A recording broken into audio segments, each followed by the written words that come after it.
What secrets did the ancient world hide from us? From temples older than history to artifacts no one can explain.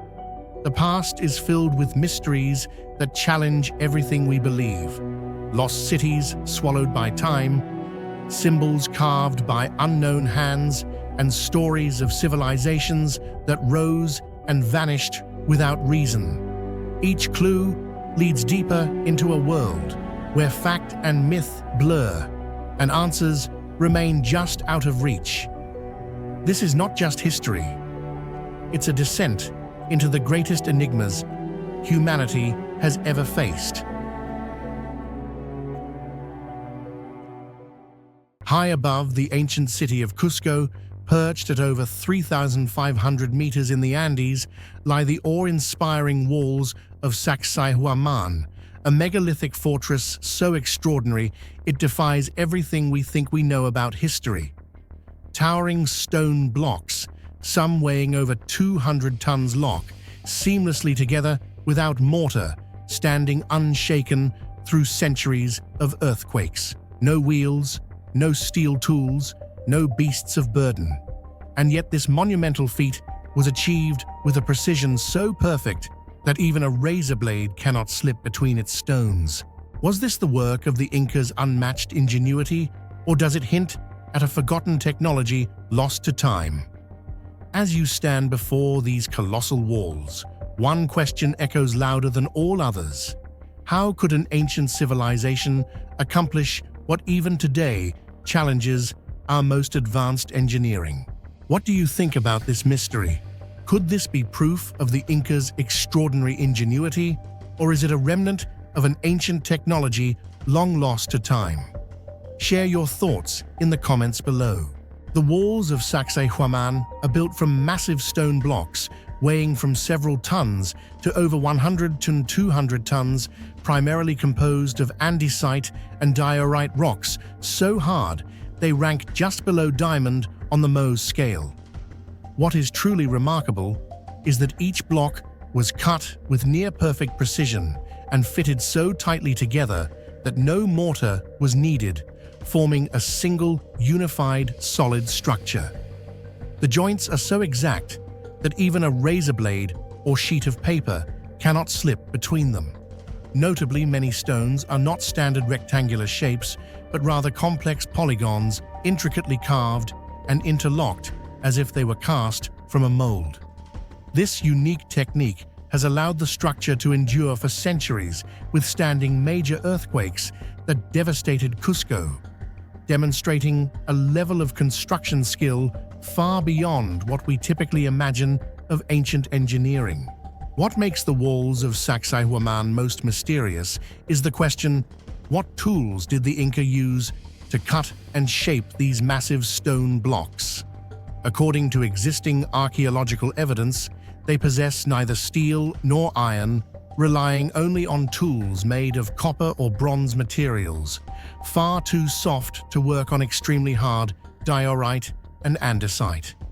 A few primitive stone hammers found near the site are believed to have been used, but experimental tests show that shaping a single massive stone block using such methods would take months, if not be entirely impossible, given the manpower of that era. The challenge extends beyond stone cutting. How could they transport blocks weighing hundreds of tons across rugged mountainous terrain without wheels, pulleys, or large draft animals? Even with modern technology, this would remain a formidable task, leading many researchers to speculate that the Inca may have inherited techniques from an even older civilization whose knowledge has long since been lost. In response to the mystery of Saksaihuaman's construction techniques, many modern hypotheses have been proposed to explain how the Inca could have worked with such massive stones with absolute precision. Some researchers suggest they used a method of repeated pounding and grinding combined with quartz sand, an abrasive material harder than diorite, to smooth the surfaces. However, this technique would only be effective for small details and cannot account for the intricate interlocking polygonal joints seen on such a massive scale. Another hypothesis draws from Amazonian indigenous legends that speak of a plant resin capable of melting stone, allowing it to be shaped easily before hardening again. If true, this would imply that the Inca possessed a chemical secret now lost to history. Yet all modern attempts to recreate this process have failed, leaving it firmly in the realm of speculation. The absence of definitive evidence further fuels the suspicion that Saksaihuaman's construction may not have relied solely on brute human force, but instead on knowledge or techniques that have vanished over time. Beyond cutting and shaping the stones, the process of transporting and assembling the massive blocks of Saksaihuaman is an equally perplexing mystery. Many stones, some weighing up to 100 to 200 tons, are believed to have been quarried from sites located dozens of kilometers away, then somehow hauled to an elevation of over 3,500 meters in the Andes without the aid of wheels, engines, or pulleys. Archaeological evidence suggests that the Inca may have used temporary earthen ramps reinforced with smaller stones, relying solely on human labor to drag the blocks. However, moving such enormous stones would have required thousands of workers coordinating in perfect unison, where even a single misstep could have resulted in disaster. Moreover, the question of how they lifted and precisely positioned these massive stones so that they interlocked seamlessly remains unanswered. This has led many scholars to speculate that the Inca may have inherited the site from a pre-Inca civilization or possessed advanced techniques now lost to history that we have yet to rediscover. The distinctive zigzag design of Saksaihuaman's three-tiered walls has long captured the attention of scholars. This layout not only served defensive purposes, slowing enemy advances by creating numerous difficult angles, but also held profound symbolic significance. Many studies suggest that the shape represents the teeth of the puma, a sacred animal in Inca culture regarded as a symbol of strength and divine protection for Cusco, a city itself designed in the form of a puma. Furthermore, astronomical analyses indicate that the orientation and positioning of the walls may be connected to solar events, particularly during solstices and equinoxes. This has led to the hypothesis that Saksaihuaman was not merely a military fortress, but also functioned as a ceremonial and astronomical center, directly intertwining political power, religious practices, and the Incas' cosmic worldview. What is most extraordinary is that even with modern technology, laser cutters, cranes, and advanced machinery, we can replicate such walls, but we cannot fully explain the ancient techniques that achieved them. There are no blueprints, no written records, and no definitive tool evidence. Saksaihuaman stands not only as an archaeological wonder, but also as a challenge to our understanding of humanity's technological history. In this context, Saksaihuaman becomes a symbol of an enduring question. Do we truly know the full story of human history? Or do these silent stones preserve evidence of ancient knowledge long forgotten, a lost mastery hidden by time itself? Their quiet endurance and the lack of convincing answers have cemented Saksaihuaman as one of the greatest unsolved riddles in the world of archaeology. Far out in the Pacific off the coast of Pohnpei Island in Micronesia lies a place that seems to defy both time and logic. Known as the Atlantis of the East, Nan Madal is not merely ruins, it is a sprawling city built on the ocean itself, crafted from over 90 artificial islets connected by winding canals. Towering basalt walls rise directly from the waves, their colossal stones perfectly stacked without mortar, creating an otherworldly vision of a forgotten civilization. Standing here feels less like visiting an archaeological site and more like stepping into a legend, carved from stone and sea, where the boundary between myth and reality vanishes. What do you think about Nan Madal? the Atlantis of the East. Is it simply an extraordinary ancient structure built by human hands, or could it be the remnant of a lost civilization with technologies beyond our imagination? Share your thoughts in the comments below. The most mysterious aspect of Nan Madal lies in its construction technology, which far exceeds conventional understanding and has left archaeologists astounded. The fortress-like walls here are composed of elongated prismatic basalt blocks, each weighing between 5 to 50 tons, stacked with such flawless precision that no mortar or binding agent was used. What's truly astonishing is that the quarries where these basalt stones were sourced are located 5 to 25 kilometers away, requiring transport across swamps, waterways, and even open sea. Given the level of tools available at that time, moving stones weighing tens of tons over such distances seems nearly impossible. Theories attempting to explain this enigma remain inconclusive.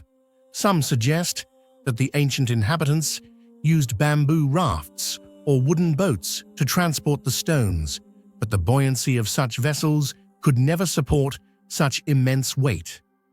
The idea of dragging stones on wooden rollers is also implausible due to the narrow terrain and intersecting waterways. This has led researchers to consider the possibility that the builders of Nan Madal possessed a unique lifting method, now lost to history, or even knowledge of mechanics and energy far beyond what we attribute to ancient societies.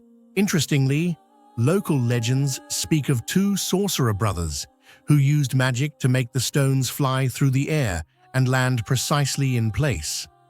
While mythical in tone, this detail has inspired some researchers to draw parallels with theories involving magnetic energy or acoustic levitation concepts that modern science is only beginning to experiment with. This blend of archaeological evidence, technical impossibility, and mythological elements has turned Nan Madal's construction methods into one of the world's greatest archaeological mysteries, provoking the question, is this merely a feat of human strength or evidence of a lost civilization with advanced capabilities far beyond our own? The walls of Nan Madal rise up to 7.6 meters, stacked in uniform layers that resemble the work of modern engineering. Even more remarkable is that the entire complex was built on over 90 artificial islets interconnected by a network of canals that allowed small boats to navigate easily within, functioning like a meticulously planned waterway system. This layout demonstrates that the inhabitants of Nan Madal possessed not only exceptional construction skills but also advanced urban planning capabilities. However, archaeological surveys have uncovered no evidence of metallurgy machinery or stone-lifting tools, making the perfection of Nan Madal's design and construction all the more inexplicable and raising profound questions about the true origins and technological level of the civilization that created it. Nan Madal is not only renowned for its extraordinary architecture, but also for its inexplicable magnetic anomalies. Numerous visitors and researchers have reported compasses spinning erratically, needles losing stability, and electronic devices malfunctioning when approaching the basalt walls. Some studies suggest that this phenomenon originates from naturally magnetic minerals present in the basalt. However, the degree of magnetic deviation at Nan Madal far exceeds that of other typical basalt regions. This raises suspicions that these stones may have undergone some form of special treatment or were influenced by an unknown type of energy during construction. Such a hypothesis positions Nan Madal not only as an architectural mystery, but also as a potential indicator that ancient people may have possessed knowledge of magnetism and energy that modern science has yet to uncover. Despite being a massive complex, Nan Madal shows no signs of regular habitation, such as cultivated fields, residential areas, or food production facilities. This raises significant questions about how such an elaborate city could have sustained its existence. Researchers suggest that Nan Madal may have served solely as a ceremonial or political center, hosting religious rituals, sacrificial ceremonies, and administrative activities, while the majority of the population lived on Pohnpei Island and only came here when necessary. The absence of everyday living evidence only deepens the enigmatic nature of this site.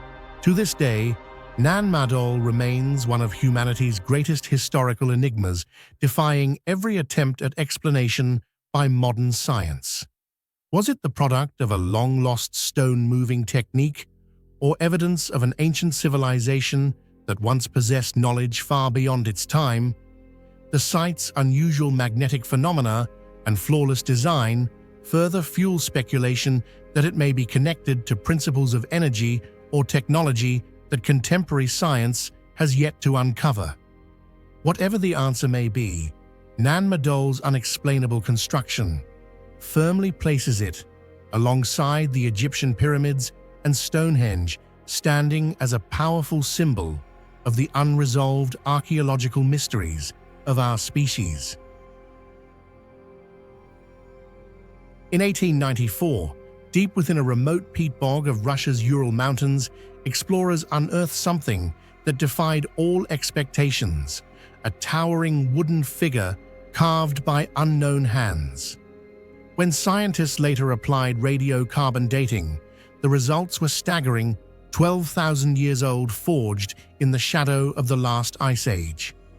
Twice the age of the pyramids of Giza and far older than Stonehenge, the Shigir idol emerged as the oldest intact wooden statue ever found preserved in near-perfect condition by the oxygen-starved peat that cradled it for millennia. This wasn't just an artifact, it was a direct voice from a time when glaciers still gripped the earth and humanity was only beginning to shape its spiritual and symbolic world. What do you think about the Shigir idol? The oldest wooden statue in the world. Are the carvings and faces on the statue a lost symbolic language of an early culture, or simply traces of prehistoric religious rituals? Share your thoughts in the comments below. Originally, the Shigir idol stood about 5.3 meters tall, but only 2.8 meters remain today, due to the damage caused by time and natural conditions. Its wooden surface is intricately carved with geometric patterns, such as zigzag lines, V-shapes, parallel lines, and multiple faces arranged along its length. Each carving is deep and precise, indicating that Mesolithic people used sharp tools and possessed advanced craftsmanship far beyond what one might expect from a simple hunter-gatherer society. This detail not only reflects their refined woodworking skills, but also reveals the early development of abstract thinking and artistic expression in humans of that era. The most striking feature of the Shigir idol is the mysterious system of symbols carved across its entire surface. Researchers have determined that these are not random decorative patterns, but bear the characteristics of a form of primitive, symbolic language. The zigzag lines, repeated geometric motifs, and stacked faces may have been used to record laws, convey knowledge, or narrate mythological stories. In particular, the faces arranged vertically along the statue's body are believed to represent deities, ancestral spirits, or the cosmic order that the Mesolithic community revered, reflecting abstract thinking and a complex spiritual life far beyond that of a typical hunter-gatherer society. Some scholars believe that the Shigir idol may have served as a primitive totem pole, used in religious rituals to connect humans with the supernatural world. The zigzag lines carved along its body could symbolize boundaries between different realms of existence or the spiritual journey of the soul, while the stacked faces may represent hierarchies of deities or revered ancestors. This hypothesis draws parallels to the traditions of indigenous cultures in Siberia and North America, where ritual wooden poles were not only artistic creations but also spiritual symbols embodying myths, legends, and communal beliefs preserved across generations.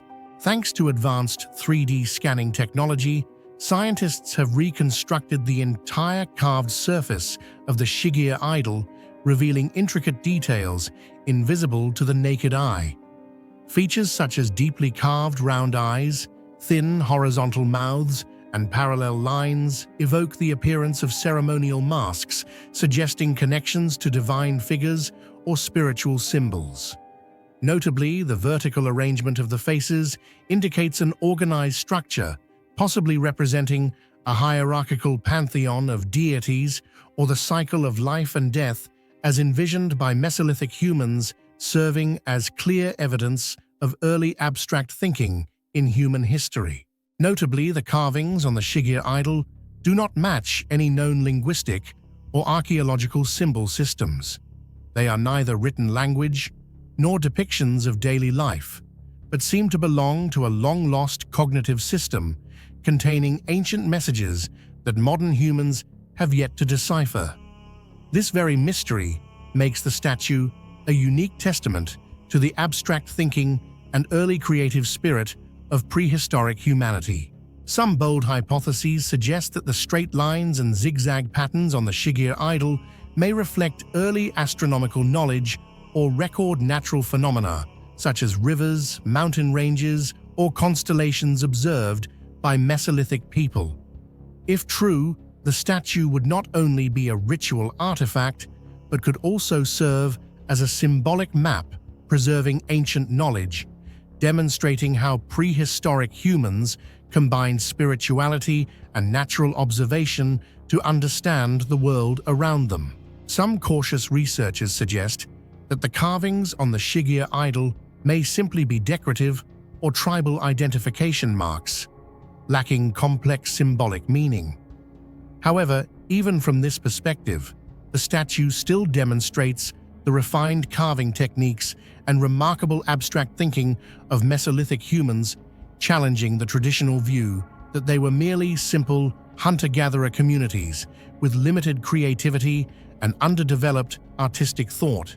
The Shigir idol was preserved by being buried deep in a peat bog, rich in humic acid and devoid of oxygen, preventing natural decomposition for 12,000 years. When excavated, the statue remained nearly intact, retaining its carved lines and intricate details. This provided a rare opportunity for scientists to directly study Mesolithic woodworking techniques and ancient symbolic systems, offering profound insights into the thinking and artistry of prehistoric humans. The Shigir idol is not merely an archaeological artifact, but a vivid testament to prehistoric abstract thought.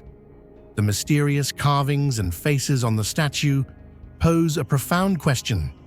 Is this the lost language of an ancient culture, or merely traces of spiritual rituals?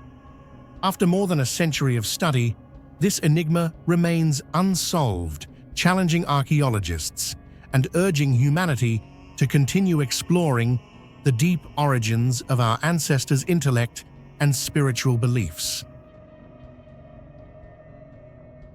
Deep beneath the streets of Paola Malta lies a world carved entirely in stone, a place older than the pyramids, older even than Stonehenge. This is the Hypogeum of Hal Saflieni, a subterranean labyrinth dating back over 5,000 years. Discovered by chance in 1902, it is more than a tomb, more than a sanctuary. It is a construction that defies time and logic. Within its shadowed halls, voices don't just echo, they resonate, vibrating through the very bones of anyone who dares to speak. Modern scientists call it an acoustic marvel beyond its age, but the deeper you explore its chambers, the clearer one truth becomes. Whoever built the Hypogeum possessed knowledge and skill far beyond what history claims was possible for prehistoric humanity. Do you think the builders of the Hypogeum had access to lost ancient knowledge?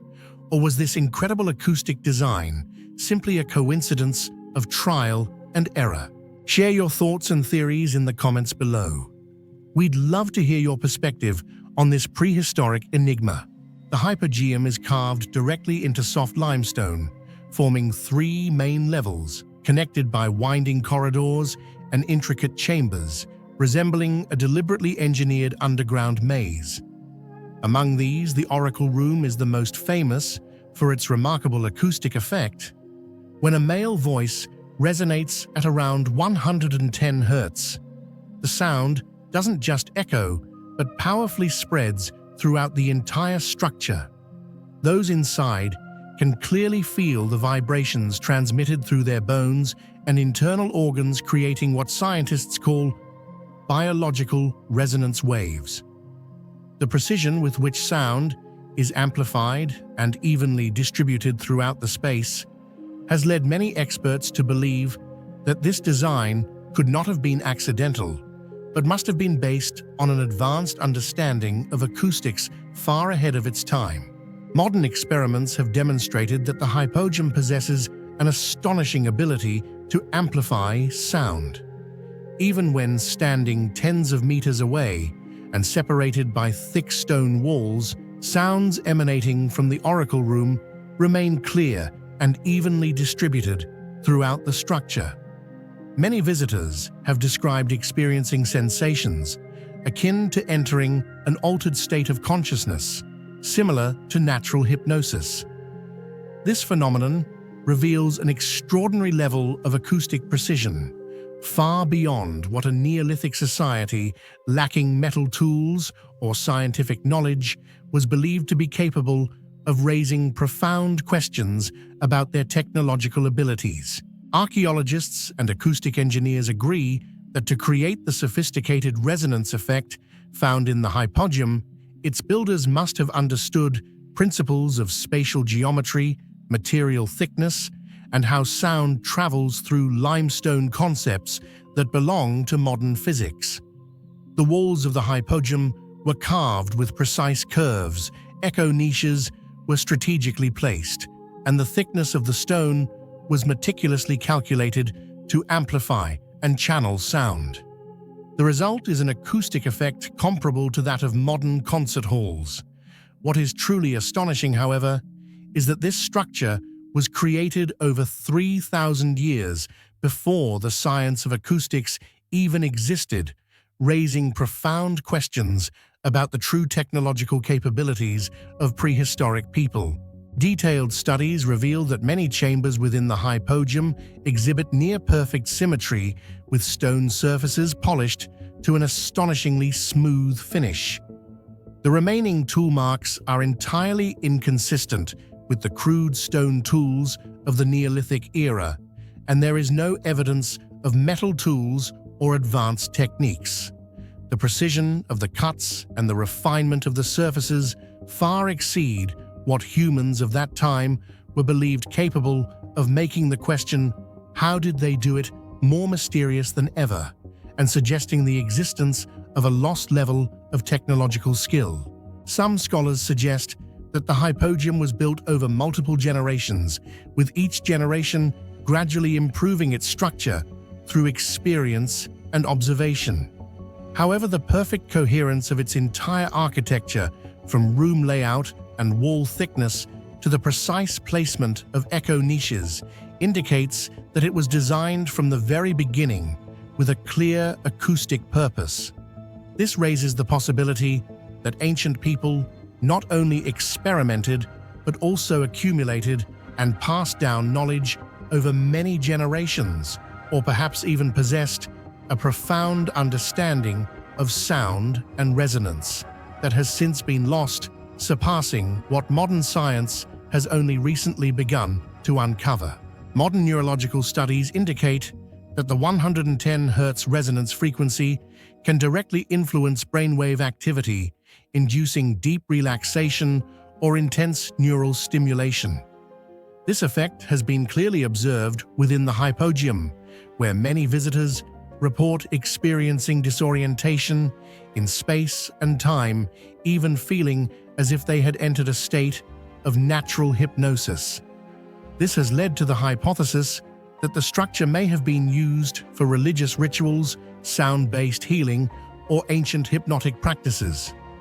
If true, it would suggest that the builders of the Hypogeum possessed an advanced understanding of the connection between sound and human physiology, knowledge that modern science is only just beginning to explore.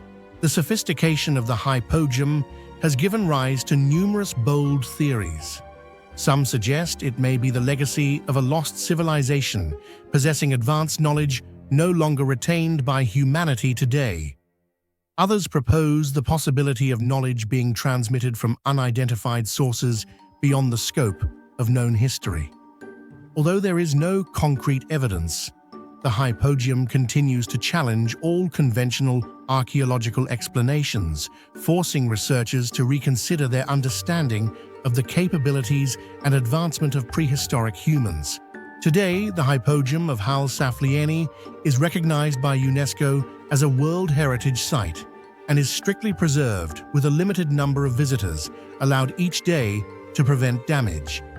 Those fortunate enough to descend into its deep corridors describe the experience as stepping into another world where echoing sounds, ancient architecture, and an air of mystery intertwine, creating an overwhelming sensation filled with awe for humanity's lost knowledge and a profound sense of connection to the distant past.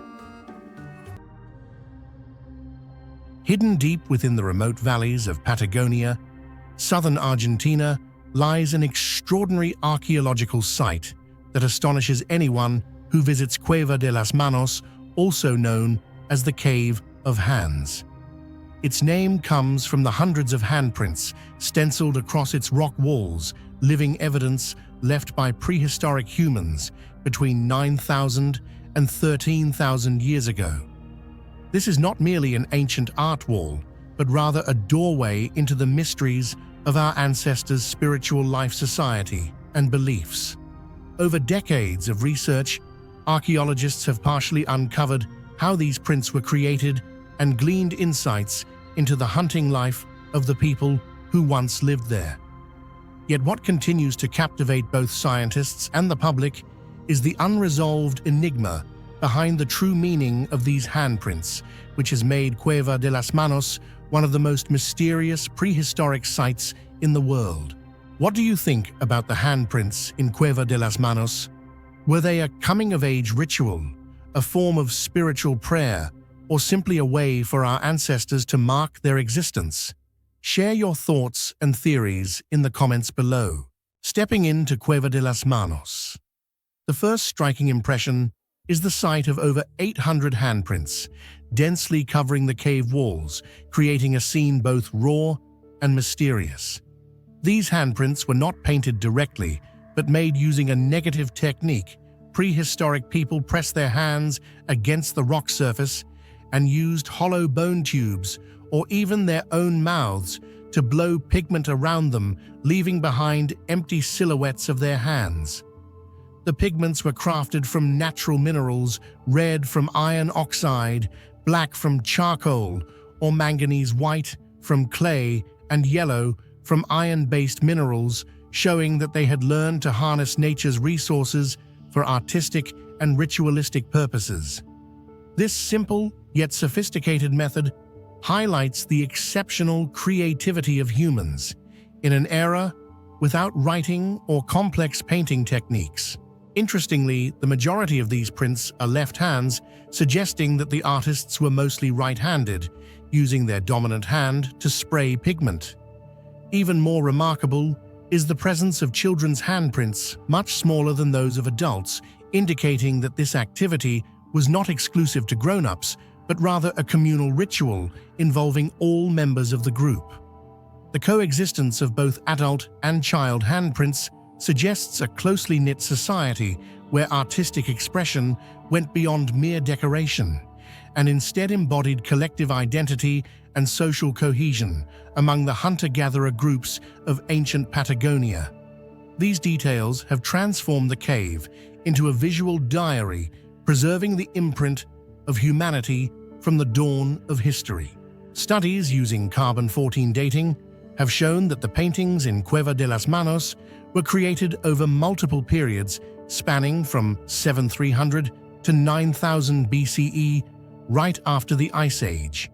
This demonstrates that the cave art was not the work of a single generation, but rather the result of accumulation over millennia, with each layer of paintings marking the cultural and ideological continuity of the community through different eras. These layers reflect changes in customs, beliefs, and daily life as the natural and social environment evolved. In addition to the distinctive handprints, the paintings also depict hunted animals, such as guanacos, a crucial food source at the time, alongside abstract shapes and cryptic symbols, revealing that the ancient inhabitants of Patagonia possessed symbolic thinking and a rich spiritual life, laying the foundation for early rituals and primitive belief systems. Recognizing its unique archaeological, artistic, and anthropological value, UNESCO designated Cueva de las Manos a World Heritage Site in 1999. This invaluable site offers researchers profound insights into hunter-gatherer cultures of prehistoric South America. Beyond its scientific importance, it provides a tangible link to our distant past, allowing us to literally see the handprints of people who lived thousands of years ago. Despite decades of research, the true meaning of the handprints in Cueva de las Manos remains an unsolved mystery, captivating both scientists and the public alike. Some scholars believe these handprints served as personal marks, similar to signatures, meant to assert one's presence, leaving behind a message that says, "I was here." Other theories suggest they were part of a coming-of-age ritual where young individuals imprinted their hands on the cave walls as a symbolic act, marking their transition into adulthood. Another perspective links the prints to early spiritual practices, viewing them as prayers or invocations for protection from supernatural forces, especially given the presence of animal depictions tied to hunting-related rituals for good fortune. The most debated aspect, however, involves the handprints' missing fingers. Some argue they were simply made by folding fingers while stenciling to create symbolic gestures, while others propose more extreme ideas such as evidence of painful rites or acts of self-mutilation. The diversity of these theories and the absence of definitive proof have only deepened the enigma, transforming each handprint into a question that challenges the limits of human understanding. What makes Cueva de las Manos truly unique is the intimate experience of standing before these prints. You are face to face with the literal handprints of people who lived 9,000 years ago, unaltered, not replicated, but original. It feels like a handshake through time, reminding us that these prehistoric humans were not so different. They had societies, beliefs, and the desire to leave a mark of their existence. Perhaps they too pondered life's meaning, just as we do today. Yet even now, the true essence of these prints is still a question with no answer. Were they storytelling tools in a world without writing, or a spiritual medium to connect with gods or ancestral spirits? Their silence across millennia is precisely what makes them extraordinary, at once familiar and alien, concrete, yet abstract, leaving humanity with an eternal riddle.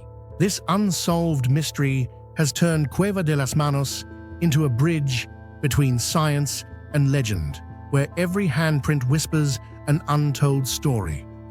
Perhaps it is precisely because we cannot fully decode them that their allure endures, fueling curiosity and urging us to continue exploring the origins and essence of our species. Frozen Garden beneath Ross Ice Shelf is one of the most astonishing scientific discoveries about Antarctica in recent years.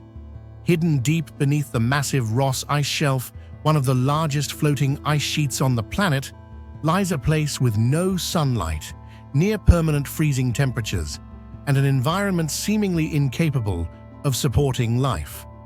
Yet scientists uncovered a mysterious garden, an isolated ecosystem where living organisms cling to the seafloor, appearing to thrive completely cut off from the rest of the world's oceans. This discovery not only opens a new window into understanding life in extreme environments on Earth, but also raises a series of unanswered scientific questions, mysteries that continue to fascinate and challenge researchers.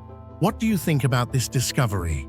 Could the frozen garden beneath the Ross Ice Shelf hold clues about extraterrestrial life, or is it simply a one-of-a-kind mystery here on Earth?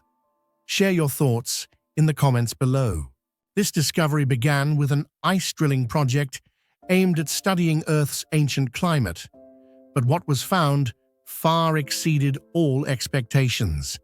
As the research team drilled hundreds of meters through the thick ice of the Ross Ice Shelf to collect core samples, they unexpectedly opened a dark, frigid seawater cavity below a previously unknown subglacial lake.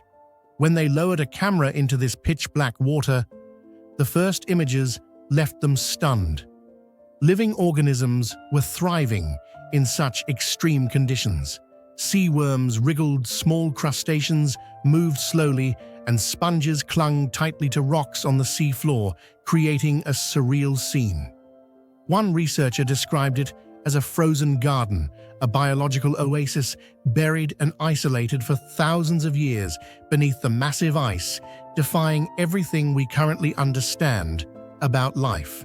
The most astonishing aspect of this ecosystem is that it exists entirely in darkness, where sunlight cannot penetrate. The hundreds of meters of thick ice above rendering photosynthesis, the foundation of most ecosystems on Earth, completely impossible. Instead of relying on light, the organisms here survive on deep ocean currents that transport organic matter from distant seas. This mechanism is similar to ecosystems around hydrothermal vents on the ocean floor, where life thrives on chemical energy rather than sunlight. This discovery compels us to expand our understanding of life's adaptability, proving that it can endure in seemingly impossible conditions, as long as alternative sources of energy and nutrients are available.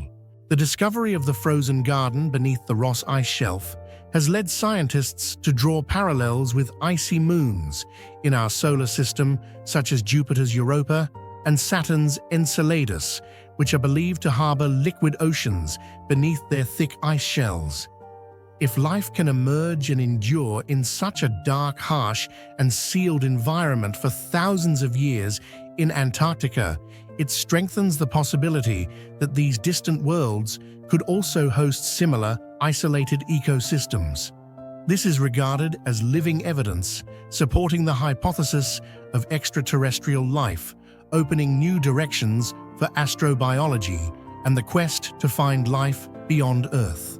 What makes the frozen garden beneath the Ross Ice Shelf such a profound scientific mystery are the numerous unanswered questions surrounding its existence.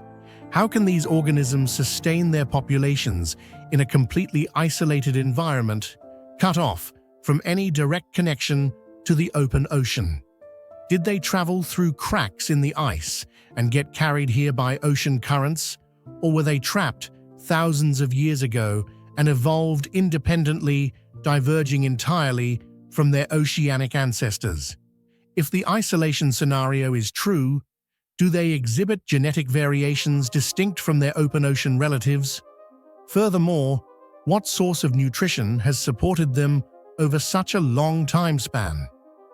The leading hypothesis suggests deep ocean currents bring organic matter from distant regions, but the speed, stability, and effectiveness of this process remain unproven. If these nutrient supplies were interrupted for extended periods, what allowed them to survive? Some scientists even propose a bold idea that these organisms may rely on a completely novel metabolic process, one never before observed on Earth, potentially opening the door to groundbreaking research into extremophile biology and life's extraordinary ability to adapt. As research delves deeper, scientists are realizing that this is more than just an isolated ecosystem. It is a natural laboratory for studying evolution in isolation. Unlocking how these creatures survive and adapt could provide vital clues about how life arises and persists in extreme conditions, from Earth's deep past to alien environments beyond our planet. Reaching this hidden environment beneath the Ross Ice Shelf is an extraordinary challenge. Ice drilling demands specialized equipment, extreme working conditions, and enormous costs. Additionally, strict biosecurity measures are enforced to prevent contaminating this pristine ecosystem.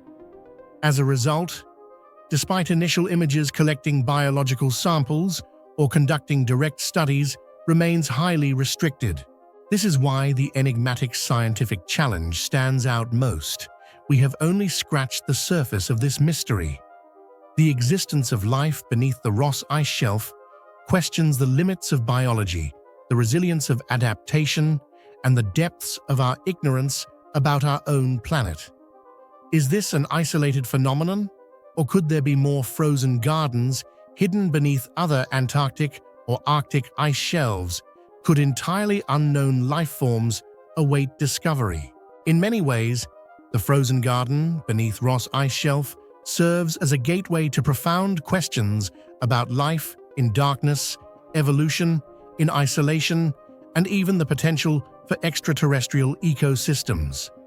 Each camera glimpse or small biological sample collected from this place carries the potential to redefine our understanding of biology, geology, and the cosmos itself. The blend of its haunting beauty and unresolved questions has cemented this frozen garden as one of modern science's most captivating enigmas.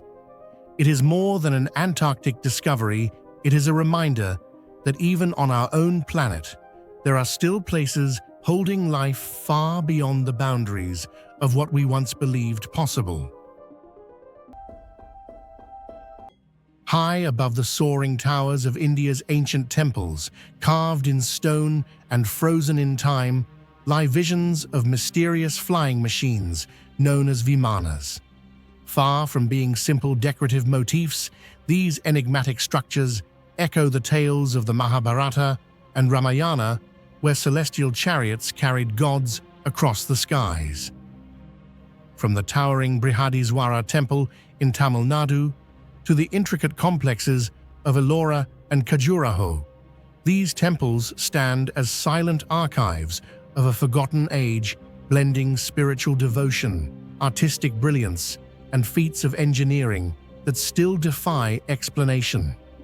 Each vimana is more than architecture. It is a riddle etched into stone, inviting us to question whether these depictions were pure myth or fragments of an advanced knowledge now lost to time. What do you think about these depictions of vimanas? Are they merely religious mythological symbols, or could they be evidence that ancient humans possessed a level of technology far beyond what we imagine? Share your thoughts in the comments below. The most astonishing aspect of the vimanas lies in their timeless construction techniques.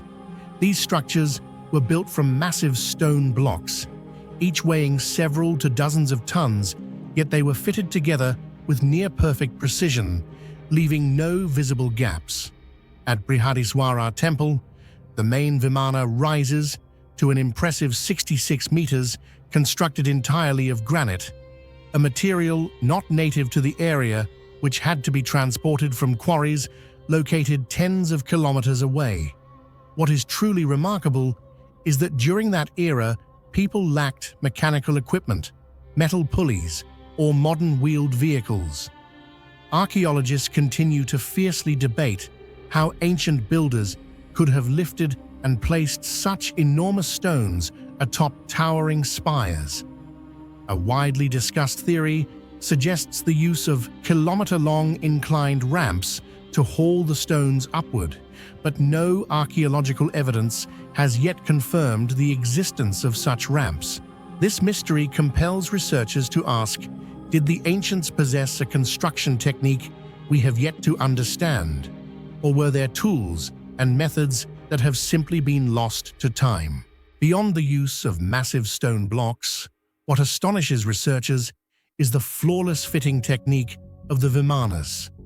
Many structures were assembled without mortar or any adhesive, yet even after more than a millennium, the stones remain perfectly in place, showing no signs of shifting or cracking. This demonstrates that ancient builders possessed profound knowledge of gravity load distribution and structural balance skills that even modern engineering finds challenging to replicate. Notably, many vimanas also feature complex hollow interior chambers designed like multi-level sealed rooms, which helped reduce overall weight and evenly distribute pressure onto the foundations. Some researchers suggest these chambers served not only technical purposes, but may also have been used for religious rituals or acoustic functions, as their precise arrangement could create powerful resonance effects.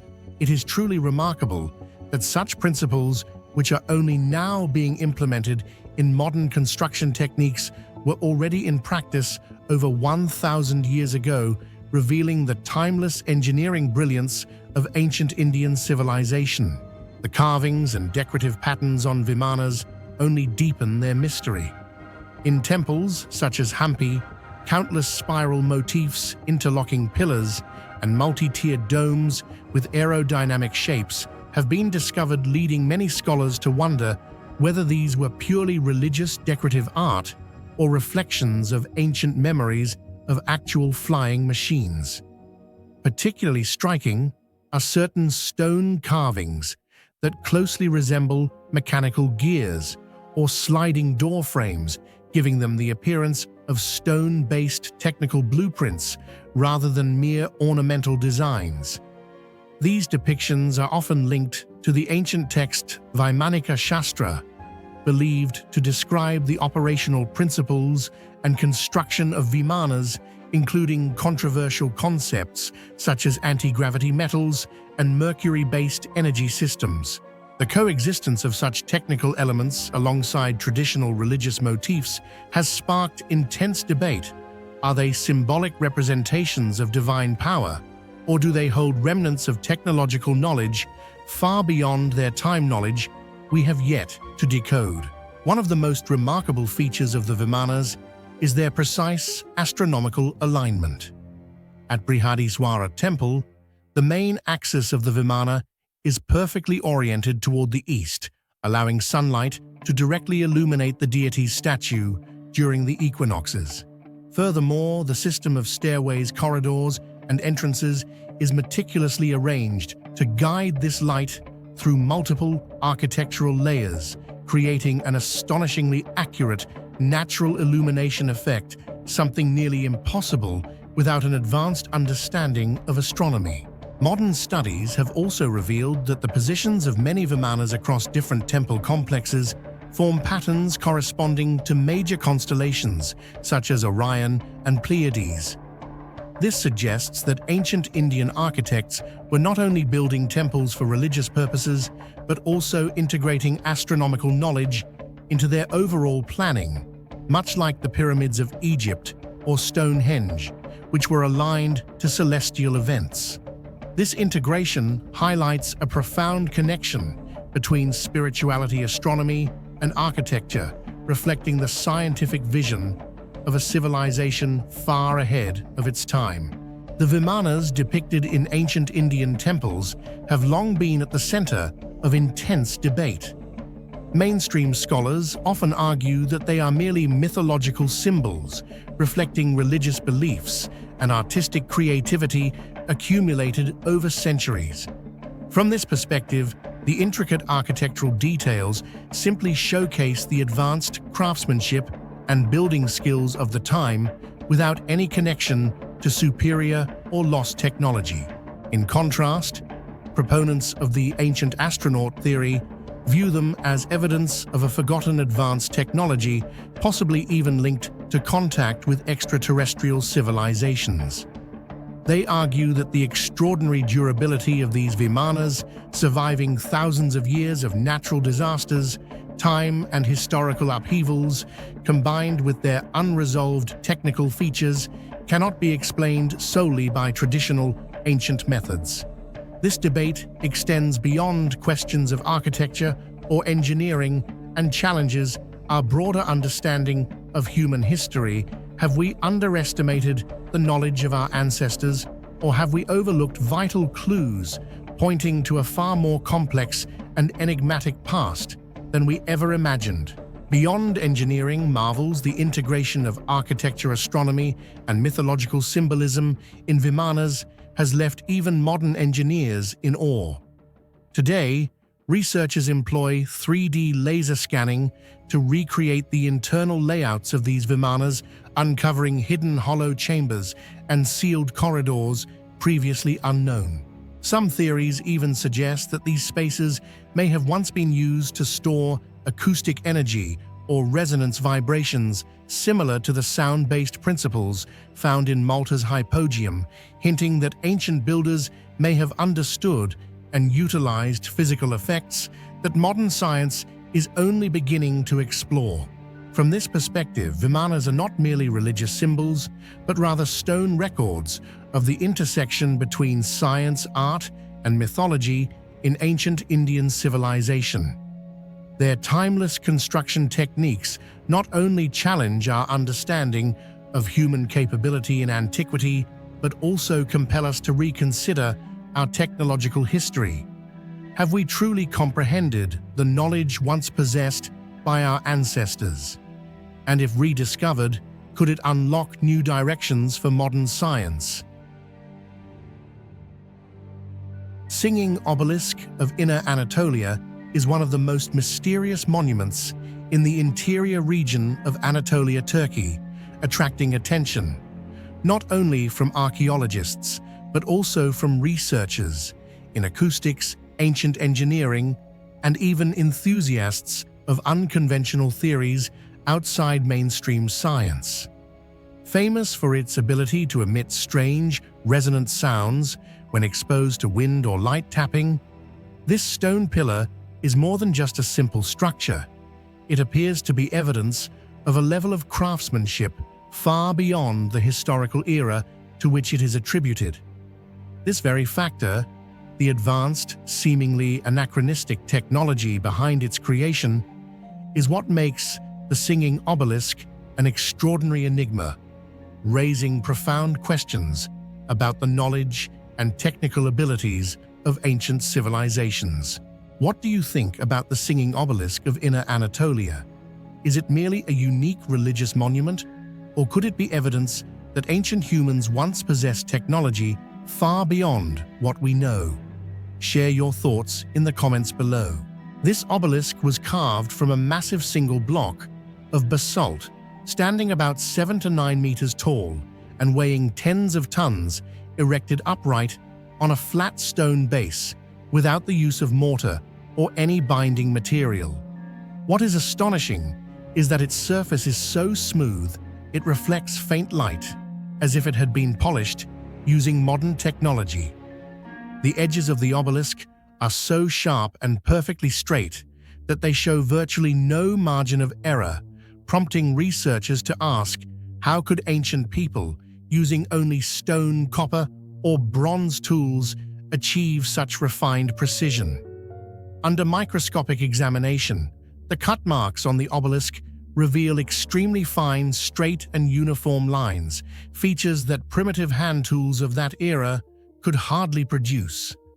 Some scientists have compared them to mechanical traces found on legendary structures such as Puma Punku, Bolivia, or the Great Pyramid of Giza, where the stone blocks display precision far beyond traditional hand tool techniques. This similarity has fueled debates suggesting that the singing obelisk may have been crafted using a lost or even unrecorded form of technology, raising profound questions about the true technological capabilities of ancient civilizations. Basalt is a type of volcanic rock with extremely high hardness, nearly comparable to quartz, making its processing a challenge even with modern technology. Today, cutting and polishing basalt requires industrial saws with diamond-coated blades or high-powered abrasive equipment.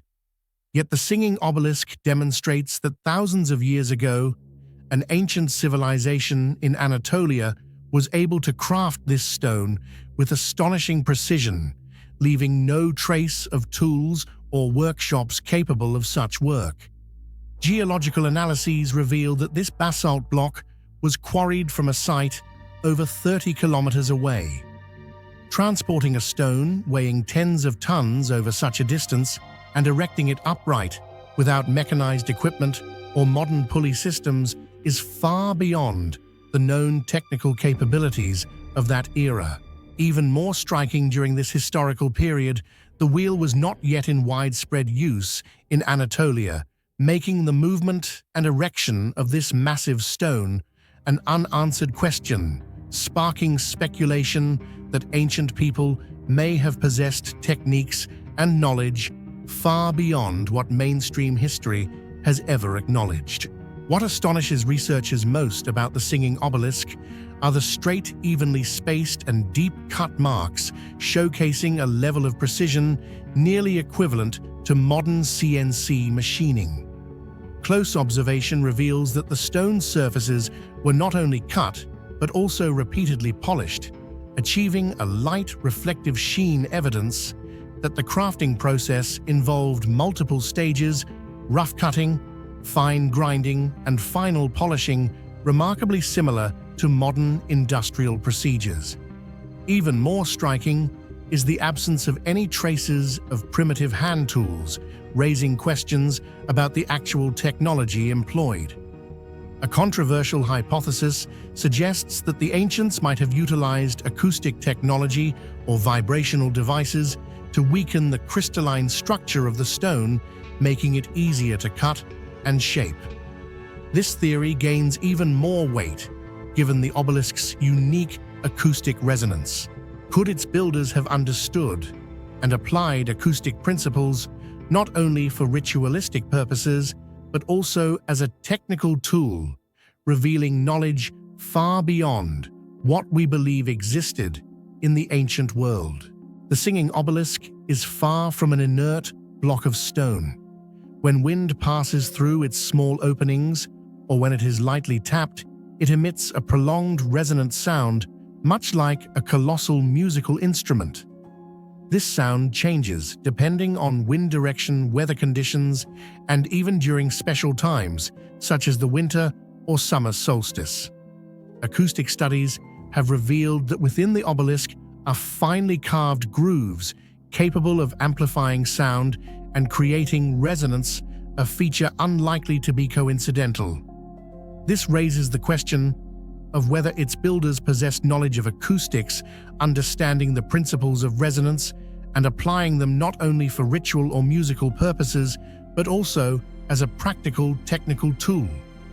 If so, it suggests they had mastered scientific concepts that humanity has only systematically explored in recent millennia, opening the possibility of an ancient body of knowledge far surpassing what mainstream history acknowledges. Several theories have been proposed to explain the true origin and purpose of the singing obelisk. Some researchers believe it once served as a religious ceremonial center, where its resonant sounds were perceived as the voice of the gods, creating a sacred connection during ancient rituals. Another theory emphasizes its astronomical acoustic role. The obelisk is precisely aligned along the north-south axis, and its resonance changes throughout the year, suggesting it may have been used to mark events such as the solstices or track celestial movements.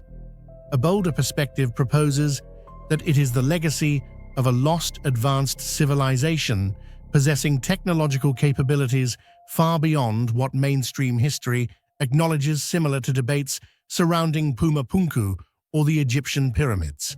What makes the singing obelisk such a profound mystery is the level of craftsmanship that far surpasses conventional understanding of its historical era. While its acoustic and astronomical aspects are already fascinating, it is the evidence of precise cut marks and the transportation of this massive basalt monolith that truly challenges modern science.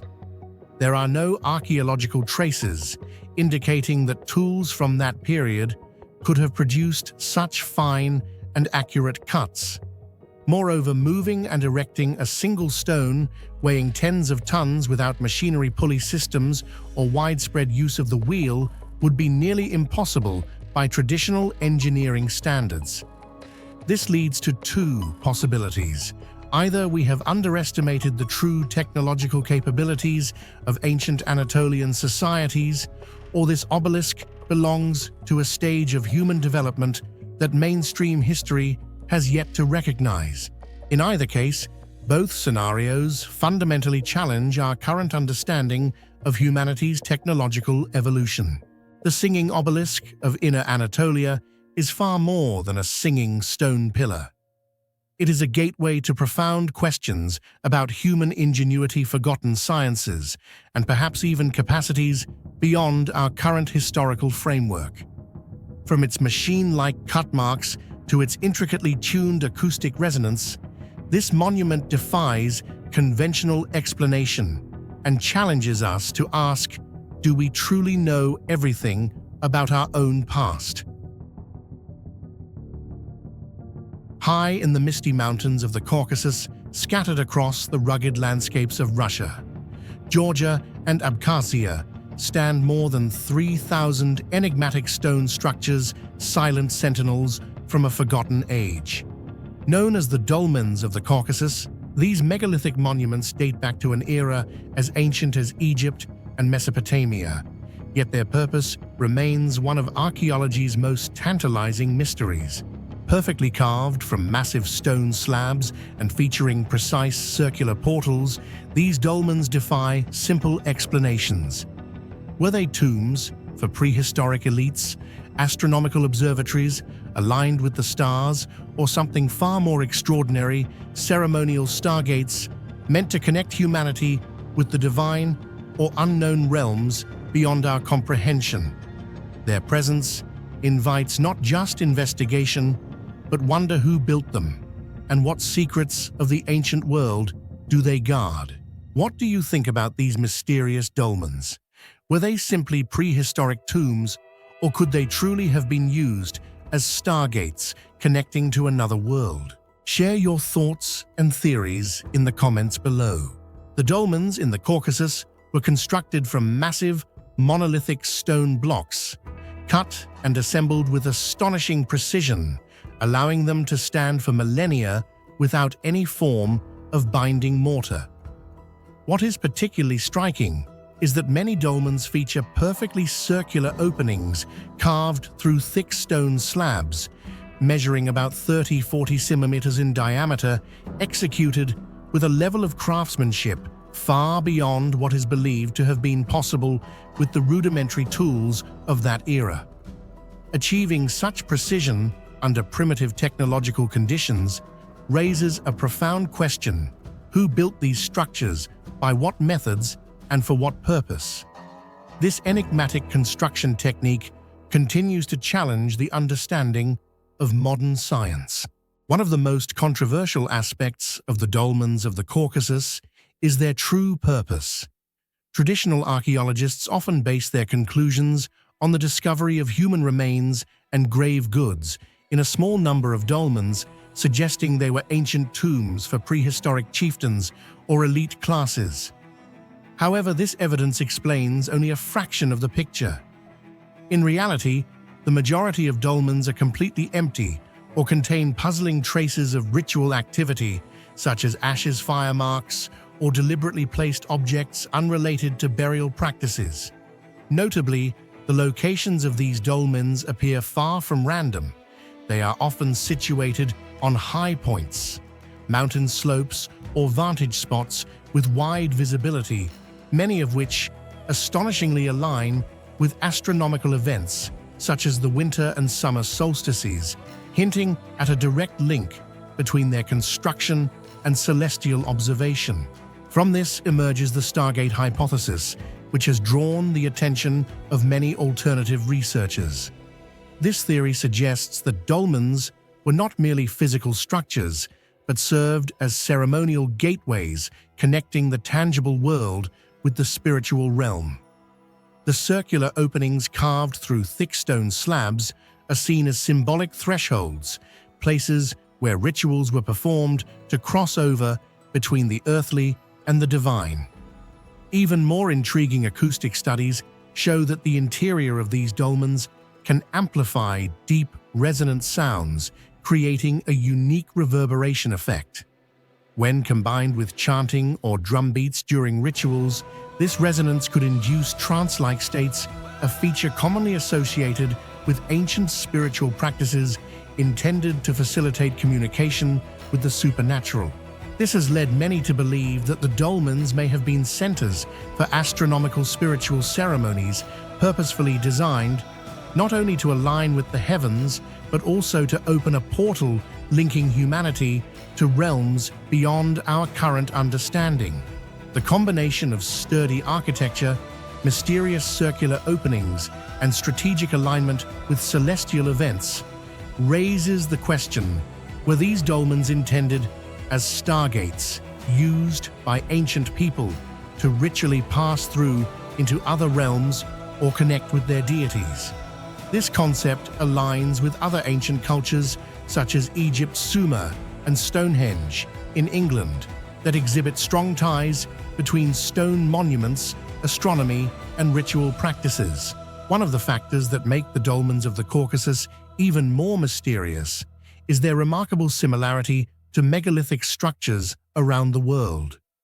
Despite being separated by thousands of kilometers and belonging to entirely different cultures, the Caucasus dolmens share many features with dolmens in Europe, such as those in Karnak, France, Portugal, and even ancient stone structures in India and Korea. They all use massive monolithic stone blocks, mortarless precision-fitting techniques, and are often associated with astronomical elements. This raises a profound question.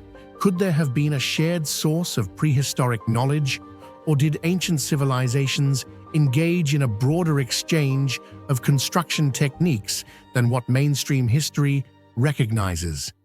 This coincidence has led many researchers to believe that megalithic structures, like dolmens, were not isolated phenomena, but might represent a network of shared knowledge or a common mindset that transcended cultural boundaries in prehistory. Recent studies using 3D scanning technology have revealed astonishing findings about the dolmens of the Caucasus.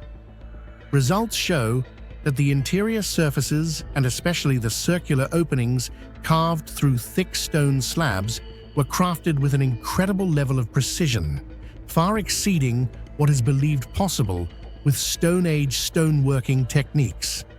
The edges of these circular openings are smooth, uniform, and perfectly rounded, leaving no traces of the rough marks typically associated with primitive stone or early metal tools. Some researchers argue that to achieve such accuracy, the builders of these dolmens may have possessed advanced stoneworking techniques that have since been lost, or even used specialized tools unknown to modern science. This raises an important question.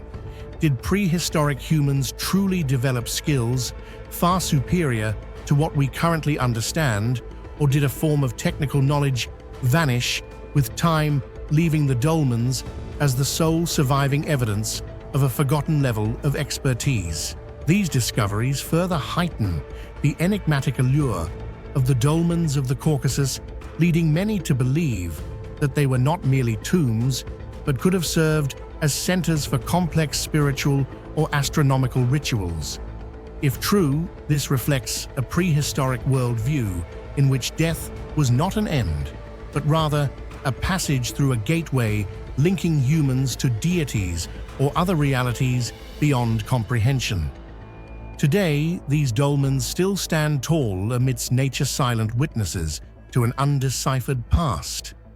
Despite the great advances of modern science, their true purpose whether tombs, observatories, or ceremonial stargates, remains unanswered, securing their place as one of the most fascinating archaeological mysteries in history. Imagine stumbling upon an ancient treasure buried beneath the earth, thousands of mysterious clay figurines that defy everything we thought we knew about history. In 1944, in Acambaro, Guanajuato, Mexico, this became reality when Waldemar Hulsrud, while riding his horse near the base of El Toro Mountain, unearthed a discovery that would ignite one of archaeology's most enduring controversies. What began with just a few oddly shaped figurines soon turned into an excavation of over 30,000 artifacts, each more baffling than the last. These were no ordinary relics. They depicted humans, strange creatures, and most shockingly, dinosaurs. Even more astonishing, many of these figurines portrayed humans interacting with these prehistoric giants, riding them, hunting them, or standing alongside them, as if they had once coexisted. This discovery didn't just raise eyebrows, it challenged the very foundations of science. Could these figurines be the remnants of an unknown chapter in human history, one where our ancestors actually walked among creatures thought to have vanished 65 million years ago? What do you think about this discovery? Could the Acambaro figurines truly be evidence that humans once lived alongside dinosaurs, or are they simply an elaborate hoax? Share your thoughts in the comments below. According to widely accepted scientific knowledge, dinosaurs became extinct around 65 million years ago, while modern humans, Homo sapiens, only appeared about 300,000 years ago. This means that chronologically, the two species could never have overlapped. However, the Acambaro clay figurines pose a massive challenge to this understanding by depicting scenes that seem to defy every scientific principle, images of humans and dinosaurs coexisting. Many figurines portray dinosaurs whose shapes almost perfectly match modern scientific reconstructions, from fossils such as Brontosaurus, Triceratops, Stegosaurus, Tyrannosaurus rex, and even lesser-known species like Spinosaurus. Even more astonishingly, some figurines show humans riding on the backs of dinosaurs, leading them as if they were domesticated animals or engaging in direct hunts. There are even scenes where humans battle dinosaurs with spears and primitive tools, or are attacked by them, creating vividly detailed images of coexistence between two species supposedly separated by tens of millions of years. This very aspect places the figurines at the heart of one of archaeology's fiercest debates. How could an ancient culture, without any foundation of modern science, create such accurate depictions of dinosaurs? Did they truly witness these creatures firsthand, or were these visions based solely on imagination derived from observing fossils? And if it was purely imagination, why do the details align so remarkably well with scientific knowledge that humanity has only recently achieved? These questions not only spark skepticism, but also open the door to the possibility of an unwritten chapter of history, one where humans may have actually stood alongside these prehistoric giants. The emergence of the Acambaro figurines, depicting humans and dinosaurs coexisting, has sparked a series of controversial theories attempting to explain their origin and meaning. Some fringe researchers argue that these figurines are evidence that certain species of dinosaurs did not go completely extinct 65 million years ago, but instead survived in small, isolated populations in remote regions, allowing early humans to possibly encounter or observe them directly. They point to the example of the coelacanth, a fish thought to have been extinct since the age of dinosaurs, yet unexpectedly discovered alive in deep oceans during the 20th century. If an animal can remain hidden for tens of millions of years, Could a similar scenario have occurred with some small unrecorded dinosaur lineages? Another perspective suggests that these figurines represent a collective memory passed down through generations, originating from ancient people who discovered dinosaur fossils and imagined how these creatures once lived. When massive skeletons emerged from the earth, they must have left a deep impression, inspiring stories, myths, and eventually sculpted images. Even without ever seeing a living dinosaur, early humans could have reconstructed their appearance from real evidence, explaining the remarkable similarities between these figurines and modern scientific reconstructions. Bolder theories propose that the figurines are remnants of a lost civilization or the result of extraterrestrial contact. According to this idea, knowledge of dinosaurs may have been handed down from advanced prehistoric cultures or even from alien beings who interacted with early humans. This notion is reinforced by the appearance of some figurines depicting human-like figures with non-native features or even faces that seem non-human. Meanwhile, mainstream science regards the entire collection as an elaborate hoax. Archaeologists highlight that most figurines were not excavated under controlled conditions, lacked clear stratigraphic evidence, and could have been crafted in the 20th century to sell to collectors fascinated by mysterious artifacts. Some thermoluminescence TL dating tests produced ages of several thousand years, but these results are questioned due to potential contamination or analytical errors. These theories reveal that the debate surrounding the Acambaro figurines is not merely about their authenticity, but about how they force us to confront possibilities that stretch beyond our current scientific understanding, from the prolonged survival of supposedly extinct species to ancient cultural memory, or even the existence of forgotten knowledge and civilizations that history has yet to record. One of the most controversial aspects of the Acambaro figurines is their remarkable accuracy in depicting dinosaurs. When compared to scientific reconstructions based on fossils, many figurines show striking details: the plated back of Stegosaurus, the long neck and bulky body of Brontosaurus, and even the teeth and stance typical of T-Rex. Even more intriguing, some figurines portray dinosaurs with features only confirmed by science in the 20th and 21st centuries, such as horizontal walking postures rather than upright stances, or more anatomically accurate body structures than older depictions. This raises the question: how could their creators know such details unless they had observed these creatures directly or possessed some unknown source of knowledge? Since their discovery, Acambaro figurines have been dismissed by mainstream archaeology as a hoax intended to attract attention and profit. However, this has not stopped alternative researchers, writers, and proponents of the dinosaurs coexisted with humans theory from continuing to debate and present evidence in support of their authenticity.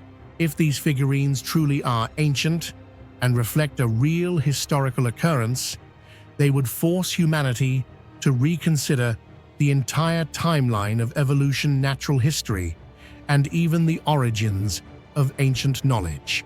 The Acambaro figurines remain an unsolved mystery. Are they merely an elaborate hoax that has been sensationalized, or could they be evidence of a forgotten chapter of history, one where humans once stood face to face with the colossal creatures of the Jurassic and Cretaceous periods? This question continues to captivate both mainstream researchers and enthusiasts of unexplained mysteries, and to this day, no definitive answer has been reached. Hidden in the shadows of Easter Island's towering Moai statues lies a mystery even stranger than its iconic stone giants.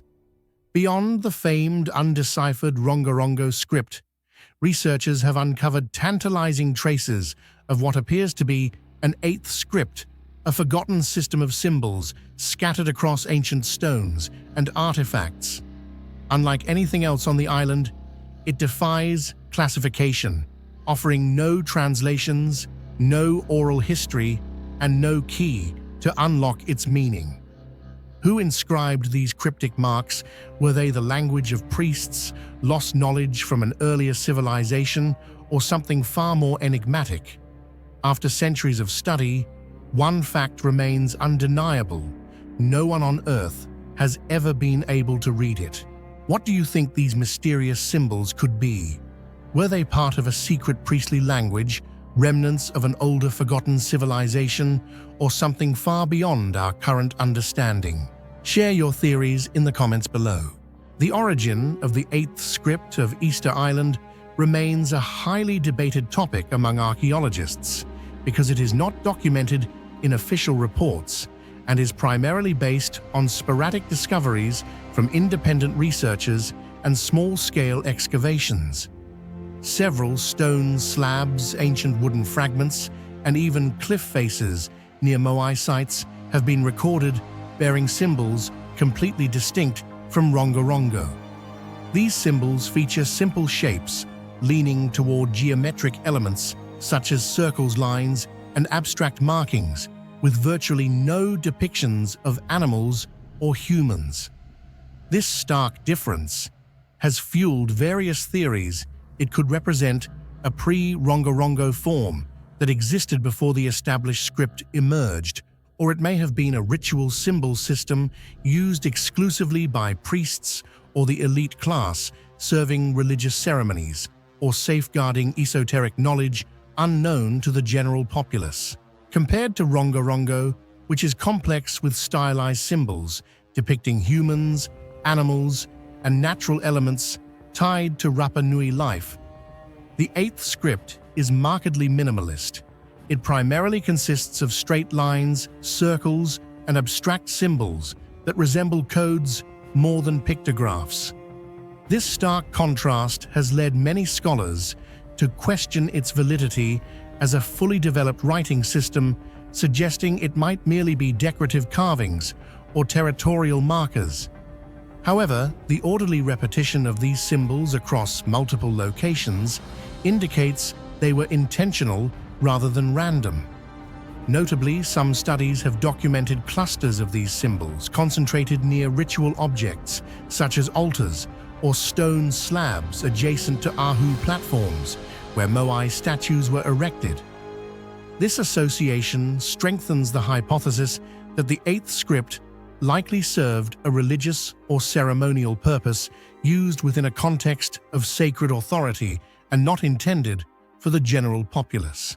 What makes the 8th script one of the most captivating mysteries is the fact that it remains entirely undeciphered to this day. Unlike Rongorongo, a script found on hundreds of artifacts preserved in museums and collections worldwide, the 8th script exists only on an extremely limited number of samples, making language reconstruction virtually impossible.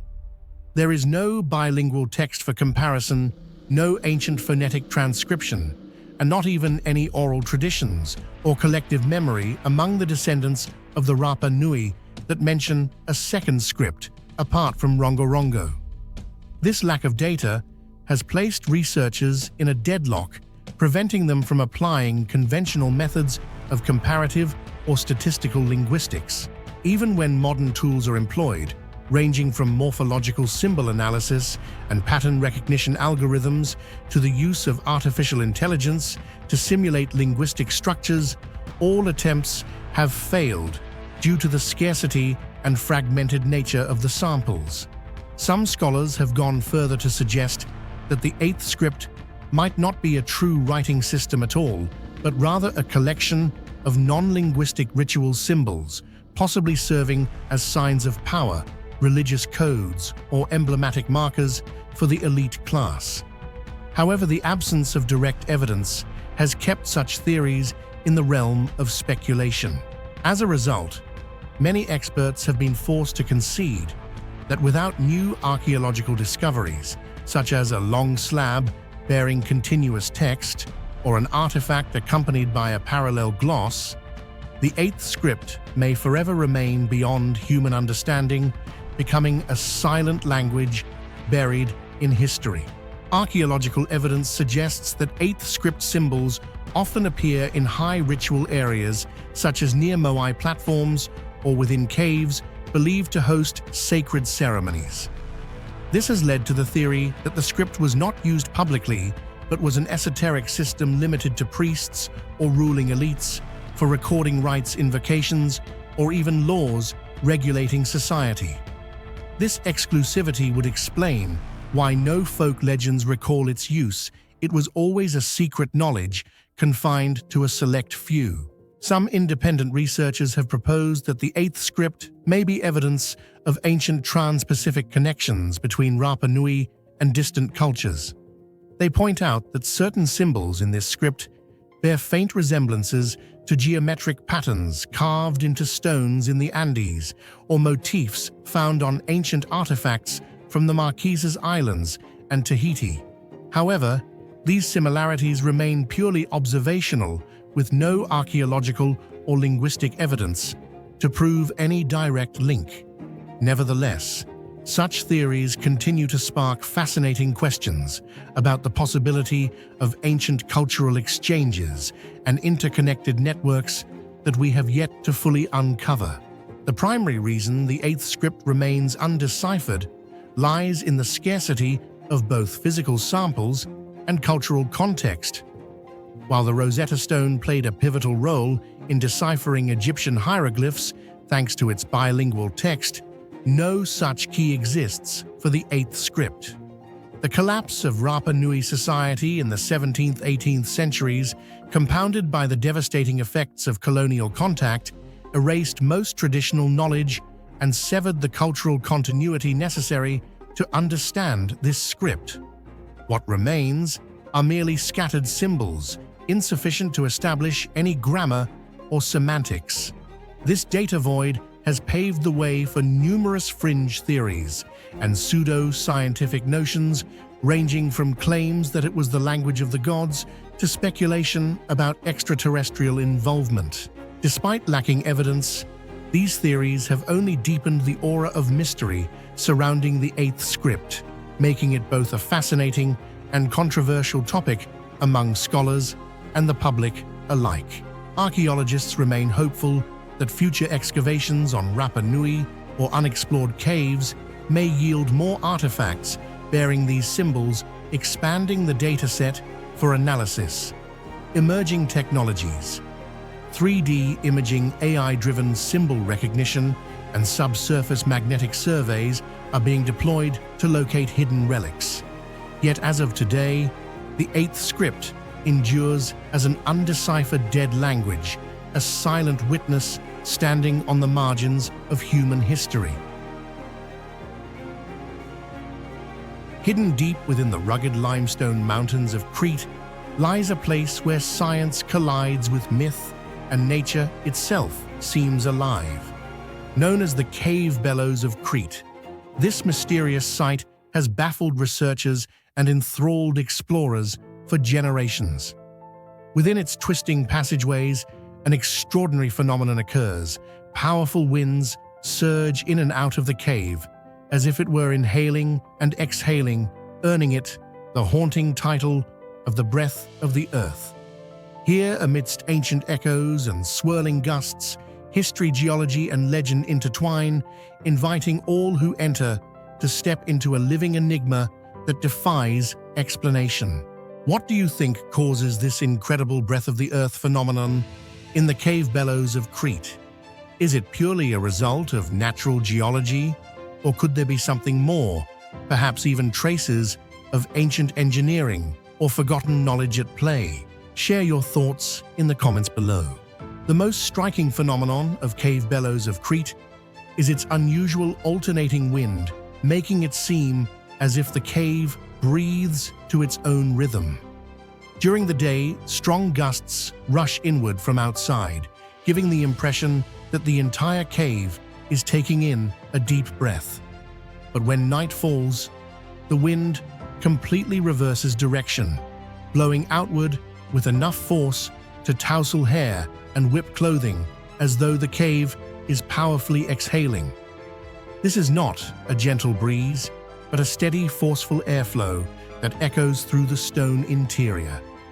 Many who have experienced it describe standing inside as if facing a massive bellows in constant motion, rhythmically pulling in and pushing out air, a rare and awe-inspiring phenomenon that makes the cave feel almost alive, perfectly embodying its name, Cave Bellows.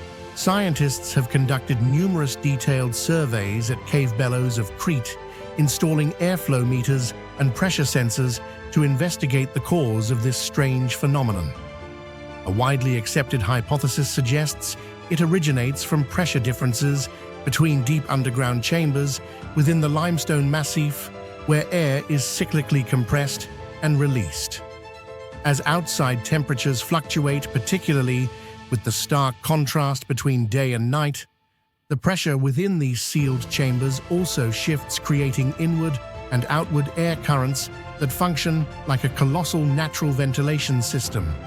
What puzzles researchers most is that this phenomenon persists steadily, even when outside weather remains stable, with no significant changes in temperature or atmospheric pressure. This discovery has led to the theory that deep within the mountain may lie an undiscovered network of tunnels or hidden air chambers acting like subterranean lungs, alternately pushing and pulling massive volumes of air, thus generating this rare and unique effect. Some geologists believe that Cave Bellows may be part of a massive interconnected cave network hidden deep beneath Crete, functioning like a giant natural lung. This mechanism is similar to the rare phenomenon observed in breathing caves around the world, where air flows rhythmically due to pressure changes. However, at Cave Bellows, both the speed and intensity of the airflow far exceed any previously recorded instances, creating an unprecedented effect. Notably, the cave's narrow passages amplify the wind, producing high-pitched whistles or deep roaring sounds reminiscent of a colossal forge. This experience makes visitors feel as though they are standing inside a vast natural machine, where air is in constant motion, heightening the mystery of an intricate underground structure that humanity has yet to fully uncover. Hypotheses about Cave Bellows also extend into the realm of metallurgy in the Minoan civilization, which flourished over 3,500 years ago. Many archaeologists believe that this cave may have served as a natural smelting workshop or even as a ritual site associated with fire and metal. The presence of black soot stains on the cave's vaulted ceiling, fragments of pottery, and primitive metal tools found nearby all support this idea. The Minoans were renowned for their advanced Bronze Age metallurgy, which allowed them to craft weapons, tools, and intricate jewelry. Harnessing the cave's strong, naturally alternating airflow as a heaven-sent bellows would have enabled them to maintain high, steady temperatures without the need for manual air-blowing mechanisms. This suggests that Cave Bellows may have functioned both as a technological hub and as a ceremonial site linked to Hephaestus, the god of fire and blacksmithing in Greek mythology. Moreover, the acoustics within Cave Bellows add to its mystique.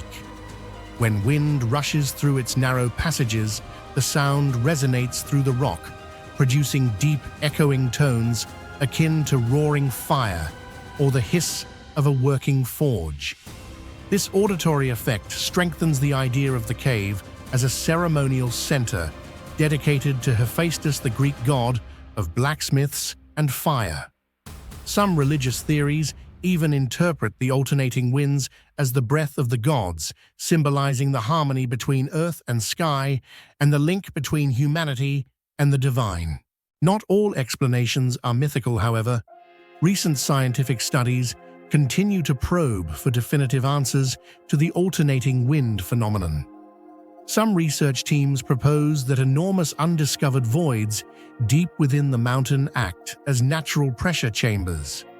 These voids could be linked to deeper geological fissures, creating a unique airflow mechanism found nowhere else. Thermal and aerodynamic sensors placed deep inside the cave have recorded complex variations in temperature and pressure, hinting that Crete's subterranean structure still holds many secrets.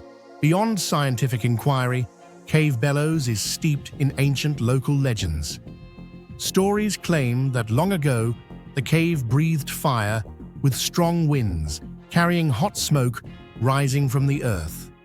Some folklore even connects the site to mythical caves, such as Aidion Cave, where Zeus himself was said to have been nurtured. This fusion of science, archaeology, and mythology transforms Cave Bellows into a place where every new layer of study deepens its enigmatic allure.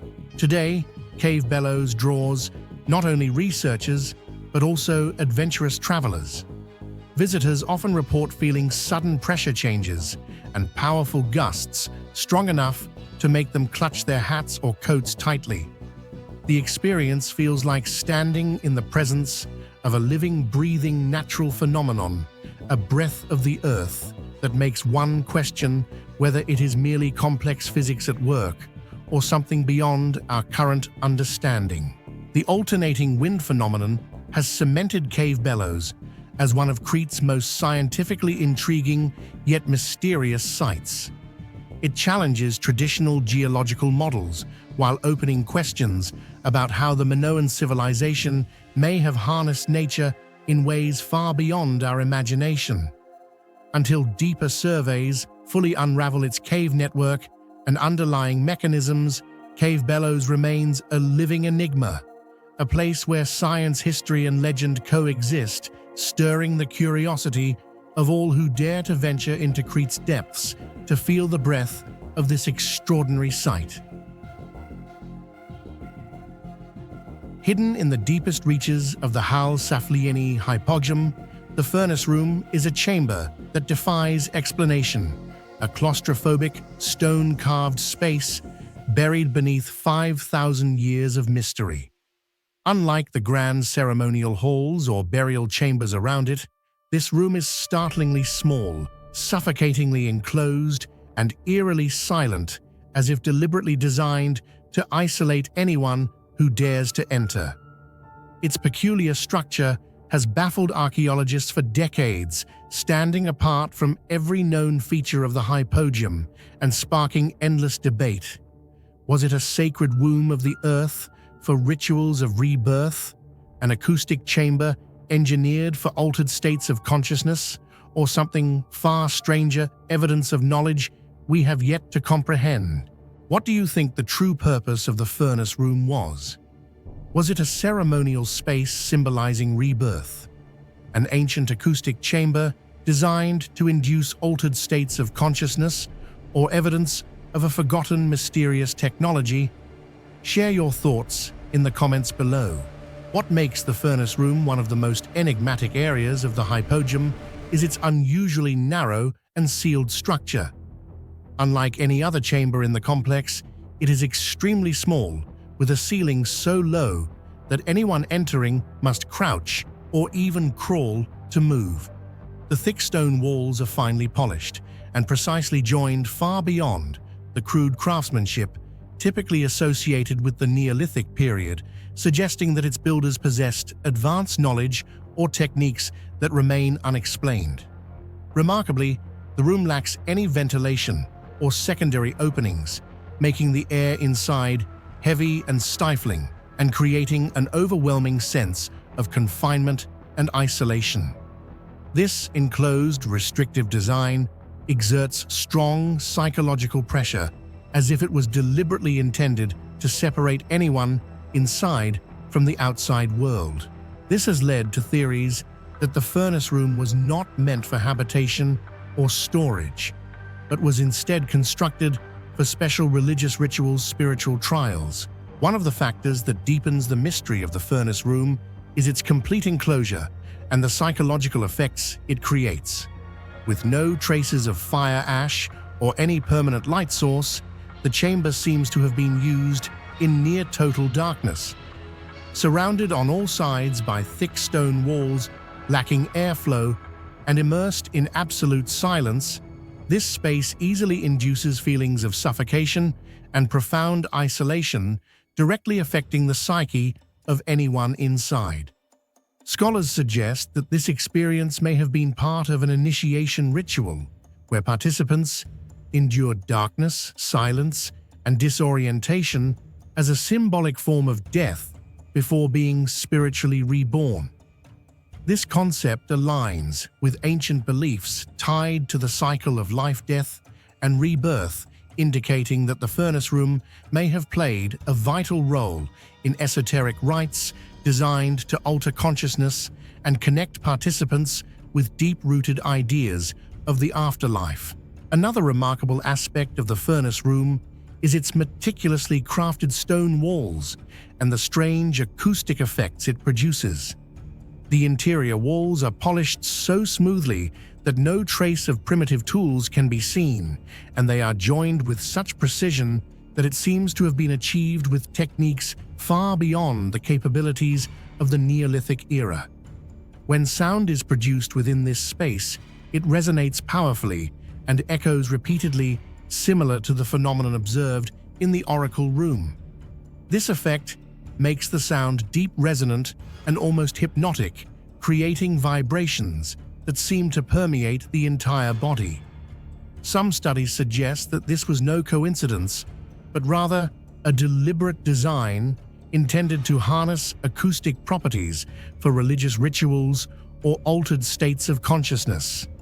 This indicates that the builders of the Hypogeum not only mastered stonework and architecture, but also possessed a profound understanding of sound and human psychology.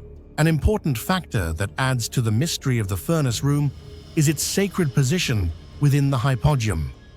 Located at the deepest level, adjacent to the oracle room and corridors leading to burial chambers, the furnace room appears to be placed at the heart of the most ritualistic area. Many studies suggest that this position symbolizes the womb of the earth, a place where souls return before rebirth. Some scholars even liken it to a uterine chamber where spiritual rebirth rituals were performed in darkness and confined space, reenacting the journey from death to new life.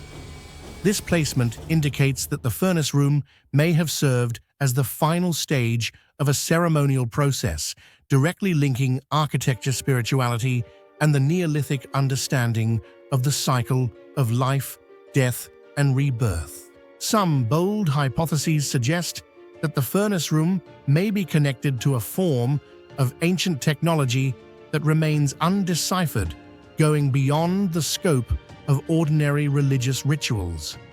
Its unusually narrow and sealed design, combined with the high precision in the carving and joining of its stone surfaces, has led many researchers to doubt that it was merely a product of primitive architecture.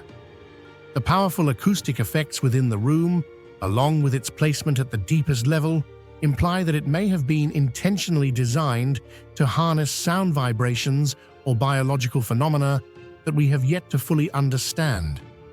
Some researchers even speculate that the chamber might have been used for rituals or experiments combining sound consciousness and energy, suggesting that the civilization that built the Hypogeum possessed knowledge far beyond what we typically attribute to the Neolithic era.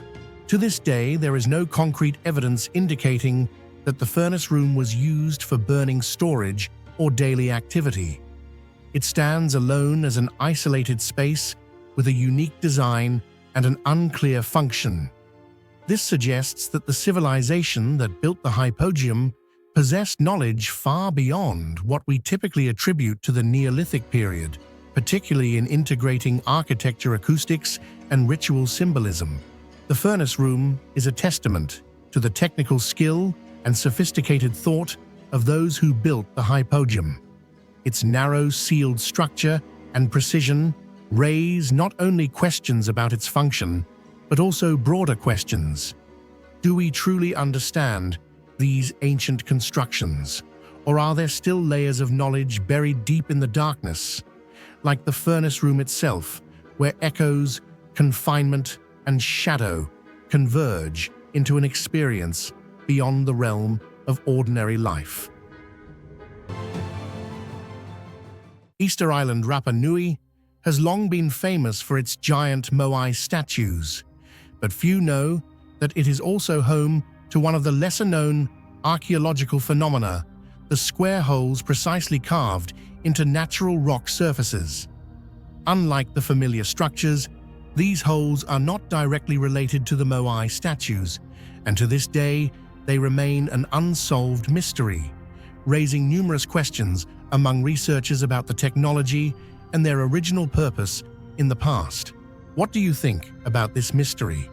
Could the square holes on Easter Island simply be remnants of lost ancient structures, or might they be evidence of an advanced technique or civilization we have yet to uncover? Share your thoughts in the comments below. These square holes are often found scattered around the island, especially near ancient stone platforms or close to the Ahu stone bases that support moai statues. Remarkably, they feature an almost perfect square or rectangular shape, with edges cut straight and sharply, something rarely seen in constructions created using primitive stone tools. The sizes of the holes vary greatly. Some are only about 30–40 centimeters wide, while others span over 1 square meter. Their depth ranges from several tens of centimeters to nearly 1 meter. Some clusters of holes are arranged in rows or groups, suggesting they may once have been part of a connected system. The inner surfaces of these holes are smooth, almost without the rough chisel marks typically left by stone tools.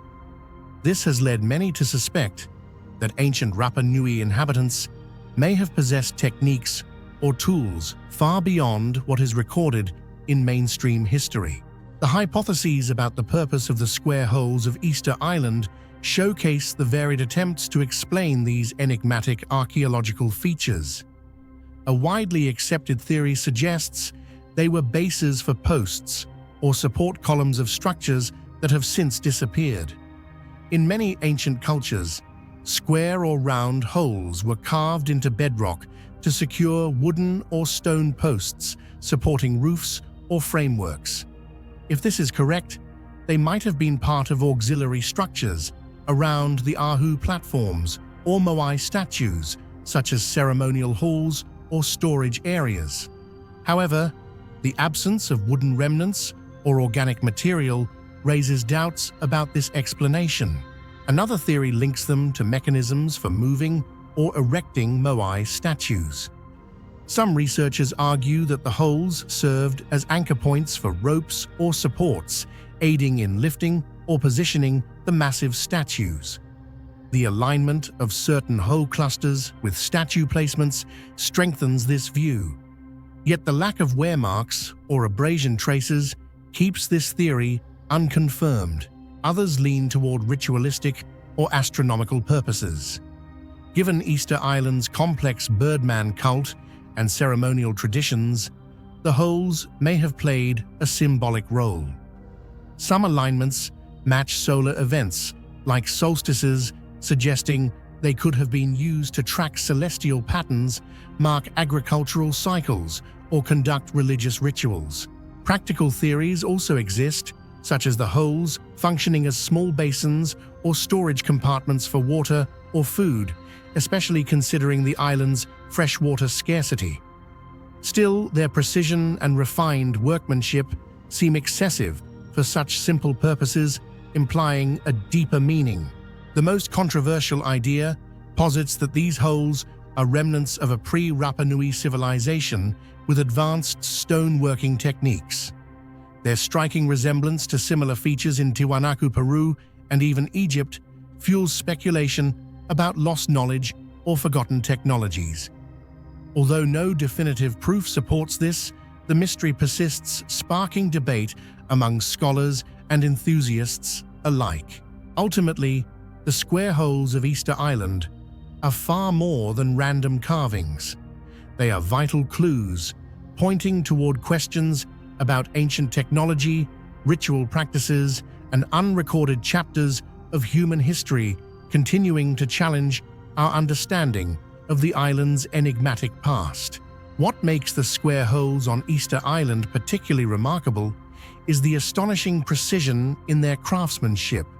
The edges are nearly perfectly straight, the corners sharply defined, and the inner surfaces polished smooth, something extremely difficult to achieve using only primitive stone tools as recorded in Rapa Nui's history.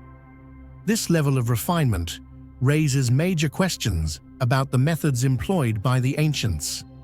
Some theories suggest they may have used sand and water grinding techniques common in several ancient civilizations, but this process would be far too slow and unlikely to produce such sharp cuts. Another theory emphasizes the possibility of using hardwood or copper tools combined with abrasive sand, similar to stoneworking methods of ancient Egypt, yet there is no evidence of metal use on the island. More unconventional ideas propose that the Rapa Nui people may have applied heat and quench techniques to fracture rock, or even possess some form of vibratory tools unknown to us. All these possibilities fuel ongoing debates about whether stoneworking on Easter Island was truly limited to primitive methods, or if advanced techniques once existed and have since been lost to time. Unlike the widely studied Moai statues, the square holes of Easter Island have received little attention. Partly this is because they lack visual grandeur, and partly due to the absence of historical records. Modern Rapa Nui people also have no clear oral traditions explaining them, leaving researchers with very limited leads. Additionally, harsh environmental conditions and natural erosion have destroyed much of the archaeological context around these holes. Some are buried or heavily damaged, making accurate dating extremely difficult. These square holes evoke comparisons with similar structures worldwide.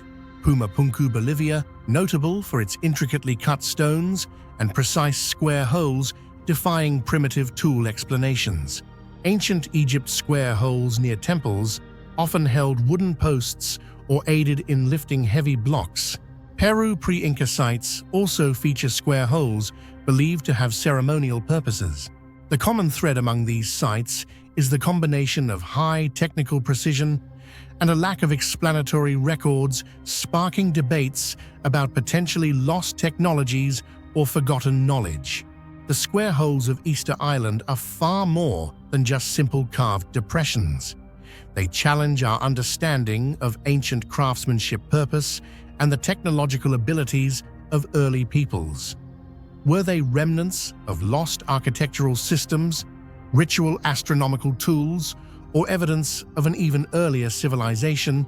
Until deeper excavations and scientific investigations are conducted, this phenomenon remains one of the lesser-known but most compelling mysteries of Easter Island, an enduring puzzle that continues to provoke curiosity and challenge conventional historical narratives about ancient humanity.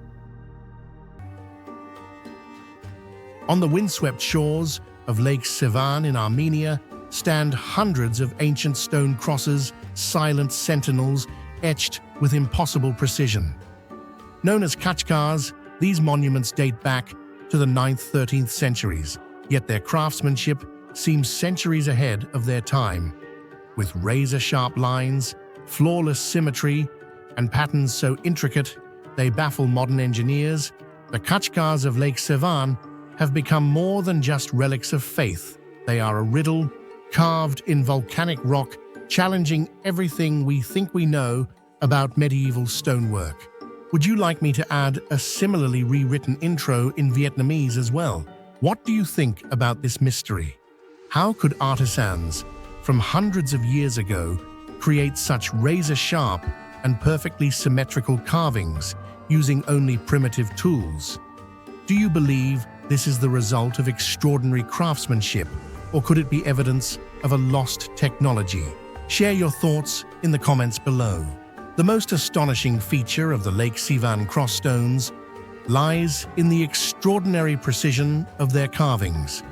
Upon close inspection, the cuts appear deep sharp and perfectly uniform, as though they were created using modern mechanical equipment. Even the tiniest details, ranging from delicate border patterns to concentric circles, exhibit near-perfect symmetry, making it hard to believe they were crafted manually with the simple hammers and chisels of the medieval era. Studies indicate that achieving such accuracy would typically require high-quality steel tools or sophisticated mechanical devices, neither of which existed in 10th–12th century Armenia. This paradox raises profound questions. Did ancient artisans truly possess techniques far beyond what we understand today? Or could there have once been a refined method of stonework, lost through the centuries, leaving behind these masterpieces that modern science still struggles to explain? Many cross-stones at Lake Sevan feature astonishingly intricate geometric designs, from perfectly balanced spirals and interwoven triangular grids to flawlessly straight cuts that, when measured with modern laser technology, show virtually zero error.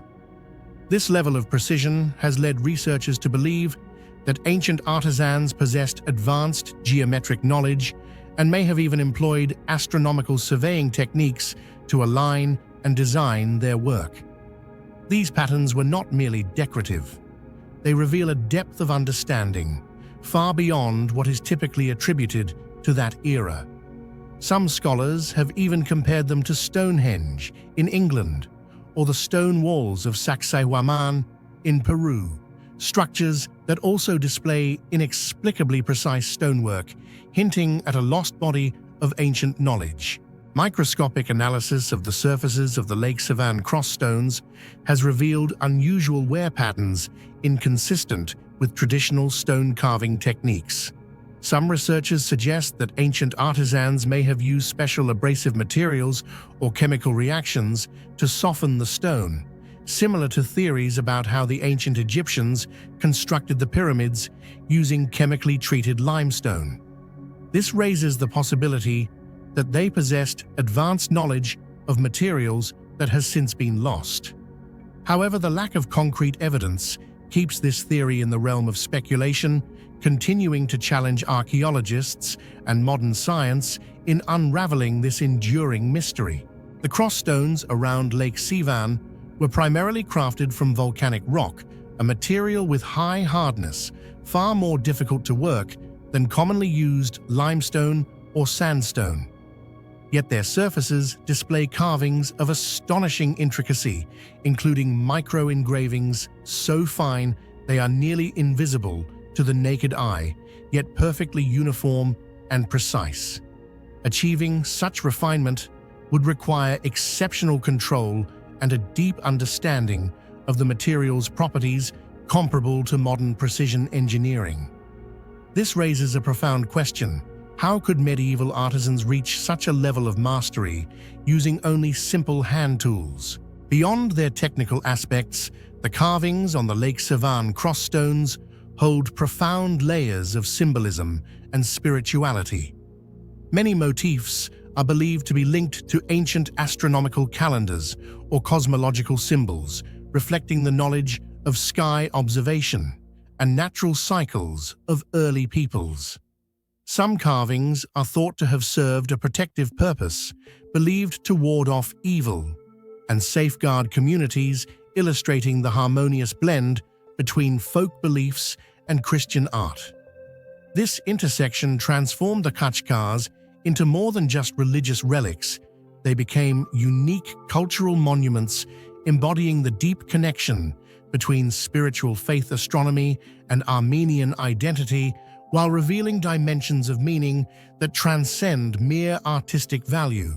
The combination of timeless precision, intricate patterns, and extremely hard material has turned the cross-stones of Lake Sevan into an enduring enigma. Many scholars question whether they are merely the pinnacle of craftsmanship refined over generations or evidence of a technological knowledge lost to antiquity. Some bolder theories even propose that the Kachkas may be remnants of an unknown ancient civilization with techniques passed down but no longer fully understood. This ambiguity elevates them beyond religious relics, making them a profound challenge for modern science and raising fundamental questions about the true capabilities and knowledge of humanity in the distant past.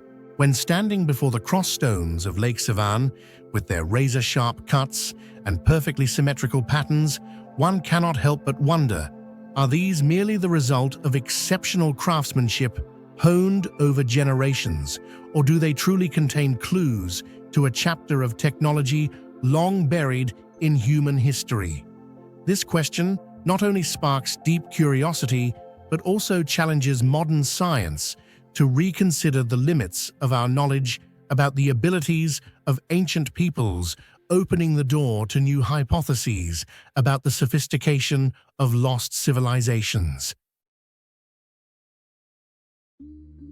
Hidden high in the Peruvian Andes near the haunting funerary towers of Sillustani lies a mystery few travelers ever notice: perfectly carved spirals etched into solid stone, untouched by time. At first glance, they seem like simple decorations, but under closer scrutiny, they defy everything we know about the Colla and Inca cultures. These flawless grooves curve with machine-like precision, as if cut not by ancient chisels, but by tools that shouldn't have existed in that era. Could these spirals be the fingerprints of a lost technology, a skill in stonework so advanced that even modern engineers struggle to explain it? This is the enigma of the spirals of Sillustani, where history, symbolism, and an unexplainable mastery of stone converge into one of South America's most baffling archaeological puzzles. What do you think these spirals truly represent? Were they carved using a forgotten technology, or do they hold a deeper symbolic meaning tied to ancient rituals and beliefs? Share your thoughts in the comments below. Could this be proof of knowledge far beyond its time, or simply a mystery of art and culture we've yet to understand? Sillustani has long been known as an important ancient burial site where the elite of the Colla culture were interred before the area was taken over by the Inca. The towering Chulpa stone tombs here have impressed archaeologists with their sophisticated construction, massive stone blocks cut and fitted so precisely that mortar was almost unnecessary. However, few notice the mysterious spiral carvings etched directly onto flat stone slabs or scattered around the burial grounds. These spirals are arranged in clusters with uniform depth, sharp edges, and flawless curves that appear more like the work of advanced mechanical tools than primitive hand chiseling. Even more puzzling, despite enduring hundreds or even thousands of years, they show almost no signs of erosion, retaining their original sharpness.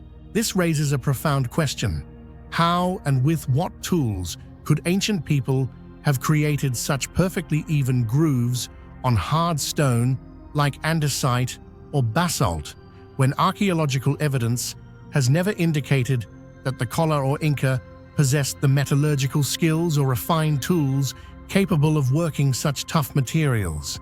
What makes the spirals of Sillustani truly remarkable is the stone carving technique that seems far ahead of its time. The spiral grooves have uniform depth and width, with smooth, precise curves so perfect that even modern tools would require CNC machines or lasers to achieve similar results. Under microscopic observation, the groove surfaces display an unusual smoothness, lacking the rough chisel marks typical of hand-carved techniques used by the Colla or Inca. Some bold hypotheses suggest that this method might have involved extremely high temperatures or vibrational technology capable of softening the stone surface before carving. Independent researchers have also compared these traces to other Peruvian sites such as Ollantaytambo or Cusco, where certain stone blocks appear to have been lightly melted or subtly deformed, hinting at an ancient stone-working technology that remains entirely unexplained. Interestingly, The spiral motifs are not unique to Sillustani. They have also been found at many other ancient sites, such as Newgrange in Ireland, the stone temples of Malta carvings, on Easter Island, and in the rock art of Native American cultures. However, in most of these locations, spirals were either carved into softer stone or merely painted, rarely achieving the same level of mechanical precision seen at Sillustani. This symbolic similarity, yet stark technical difference, raises an important question. Did the creators of the spirals at Sillustani possess knowledge of tools or methods that have since been lost, or are these remnants of an even older civilization, far more advanced than the Kola or Inca? This question positions Sillustani as a crucial piece in the larger puzzle of humanity's unresolved mysteries. Some independent researchers have proposed the hypothesis of pre-Inca technology, suggesting that the Kola and Inca may have merely inherited or repurposed structures from an earlier civilization that had long disappeared. This argument is reinforced by comparisons to megalithic sites such as Pumapunku, where stone blocks were cut with such precision that even modern engineers are astonished. Many theories speculate that this technique could have relied on ultra-hard metal alloys, mechanical vibration tools, or even sound-based technology similar to modern studies exploring how sound waves can affect matter. If true, this would imply the existence of a completely lost body of technical knowledge. Another intriguing aspect is the spiral's universal symbolism. Across many ancient cultures, spirals represent natural cycles, energy flow, or the soul's journey. In Sillustani, a necropolis spirals might symbolize passage from life to death, from a central origin birth outward toward infinity, the afterlife. Recent studies propose that Sillustani spirals align with geomagnetic ley lines, the so-called energy veins of the Earth. Magnetic field measurements in the area have shown localized anomalies, fueling speculation that these spirals might have functioned as energy focal points, perhaps used in rituals tied to Earth's geomagnetic activity. To this day, no Kola or Inca records describe the purpose or methods behind these spiral carvings. Mainstream archaeology remains cautious about endorsing theories of lost technology, typically interpreting them as religious or decorative symbols.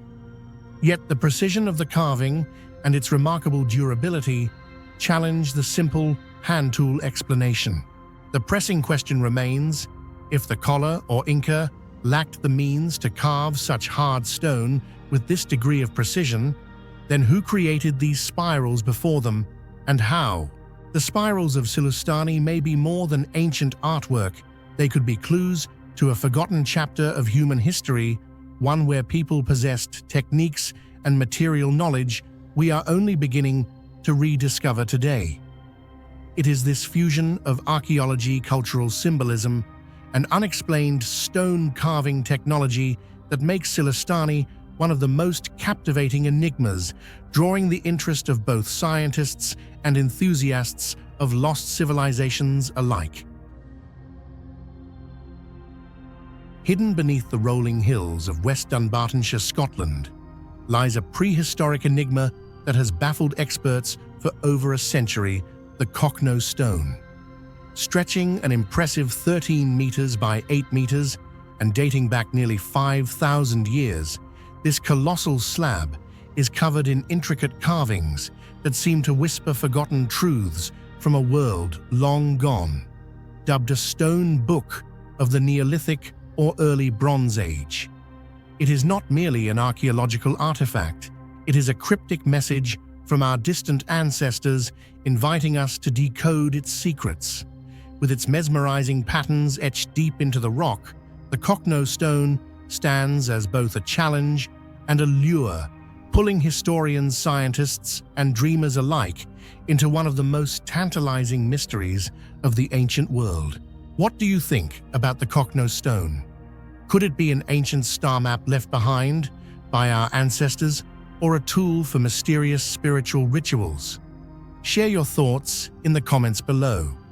I'd love to hear everyone's perspectives on this mystery. The most striking feature of the Cochne stone is its system of over 90 cup and ring carvings, densely etched across its surface. These designs consist of deep circular depressions, cups surrounded by evenly spaced concentric rings, sometimes interconnected by thin grooves forming a complex network. While this style of carving appears at many prehistoric sites across Europe, the Cochne stone stands out due to its exceptional density and precision, making it one of the most remarkable examples of prehistoric rock art. Viewed from above, the entire stone resembles a massive, deliberately arranged map, evoking the sense of an ancient symbolic system or proto-language. Particularly fascinating is how under sunlight, or when water is poured over its surface, the depressions reflect light in a way that brings the carvings to life, creating an almost mystical effect. This suggests that these markings were not mere decoration, but carried a deeper purpose, potentially linked to the knowledge, beliefs, or ritual practices of ancient people. One of the most astonishing aspects of the Cochne stone is its stone carving technique, which appears far ahead of its time. The grooves and circular depressions were crafted with incredible precision in both depth and radius, raising major questions about the tools ancient people used. Did they rely solely on rudimentary stone or bronze implements, or had they developed specialized methods such as continuous grinding, heating the stone's surface to soften its structure, or even using naturally occurring corrosive substances? Achieving such uniformity and refinement not only required extraordinary craftsmanship, but also demonstrated remarkable observational skills and technical thinking.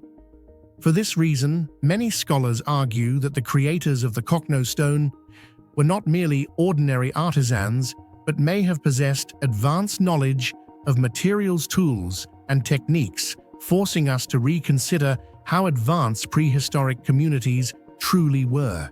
One of the greatest mysteries of the Cochne stone lies in the meaning of its cup and ring patterns. Many researchers believe these could represent a form of proto-symbolic language used by prehistoric people to recount myths, preserve astronomical knowledge, or record significant communal events.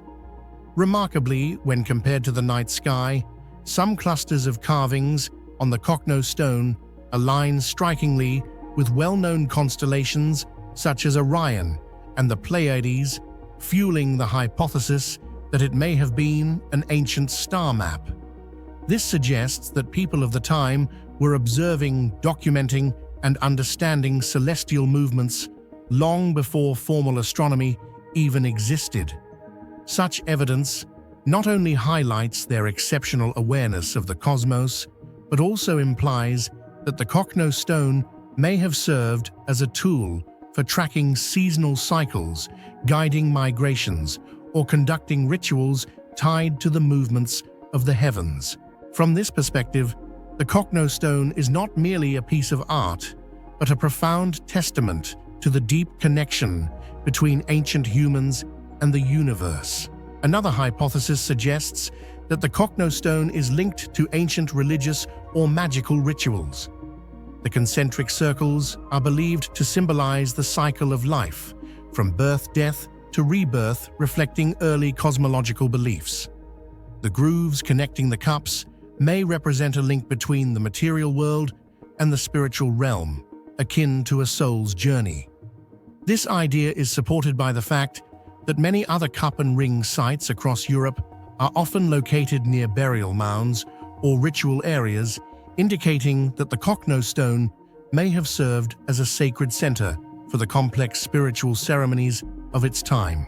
After its discovery in the 19th century, the Cochne stone quickly attracted attention, but also suffered severe damage, including graffiti and surface defacement. To protect this valuable site, authorities decided to bury it in 1965, leaving it hidden beneath the soil for 50 years. It wasn't until 2015, through a modern research project, that the stone was excavated and scanned using advanced 3D technology. This technique allowed for the precise reconstruction of every detail of its carvings and even revealed symbols that had been eroded over time, reinforcing the hypothesis that the entire layout of the Cochne stone was intentionally designed and held profound meaning. To this day, no theory about the Cochne stone has been definitively proven. Some researchers suggest it may have served a practical purpose, such as marking territory or recording resources. Conversely, many scholars believe it held ritualistic or symbolic significance, reflecting the deep spiritual beliefs of ancient communities. This divergence of viewpoints has fueled academic debate for decades, making the Cochne stone one of the most enduring and captivating archaeological mysteries, defying all modern scientific efforts to fully decode its meaning. Regardless of its true purpose, the Cochne stone's intricate cup and ring system stands as a masterpiece of prehistoric rock art. It embodies the observational skills, imagination, and profound beliefs of ancient humans.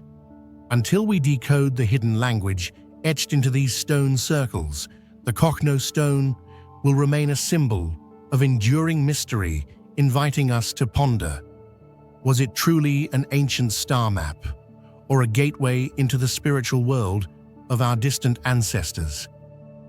Amidst the desolate sands of Peru's Paracas Peninsula, a discovery in 1928 would forever alter our understanding of ancient humanity. Archaeologist Julio C. Tello unearthed a series of skulls, so bizarre, so dramatically elongated, that they seemed to defy everything science knew about the human form. These skulls were not only stretched far beyond the limits of cultural head-binding traditions, they held cranial volumes 25–30% larger than normal, hinting at something far more profound. Were they the result of an extreme ritual practice, or could they be the remnants of a long-lost lineage, a branch of humanity that walked a path separate from our own? This haunting question continues to challenge scientists and ignite debates nearly a century later. What do you think about this mystery?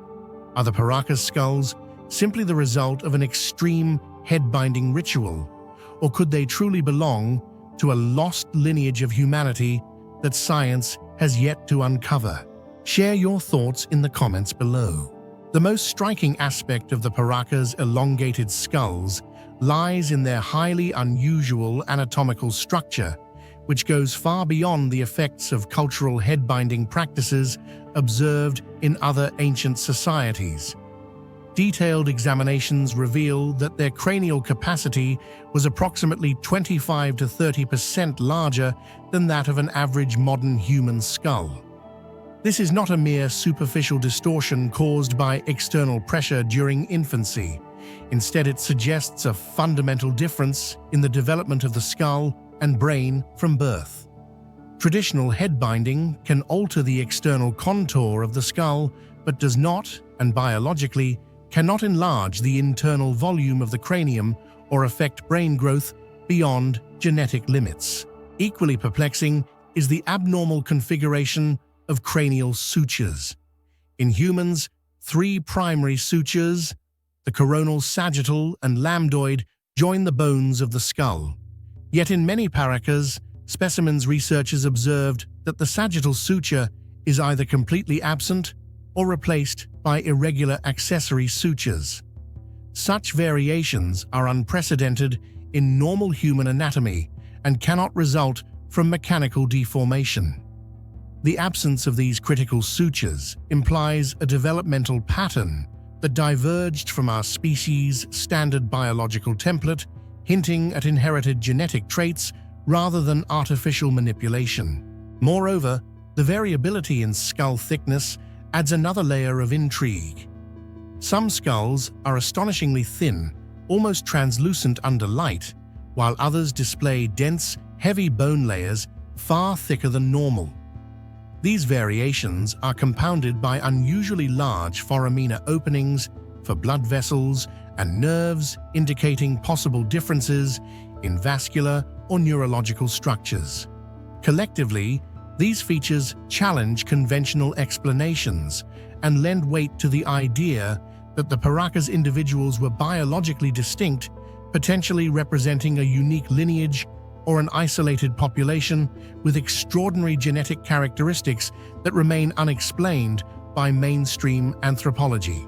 Head-binding rituals were practiced in many cultures, such as the Maya and certain African tribes, primarily to alter the external shape of the skull as a display of status or aesthetic preference. However, in all these cases, the internal structure, including cranial capacity and sutures, remained entirely normal.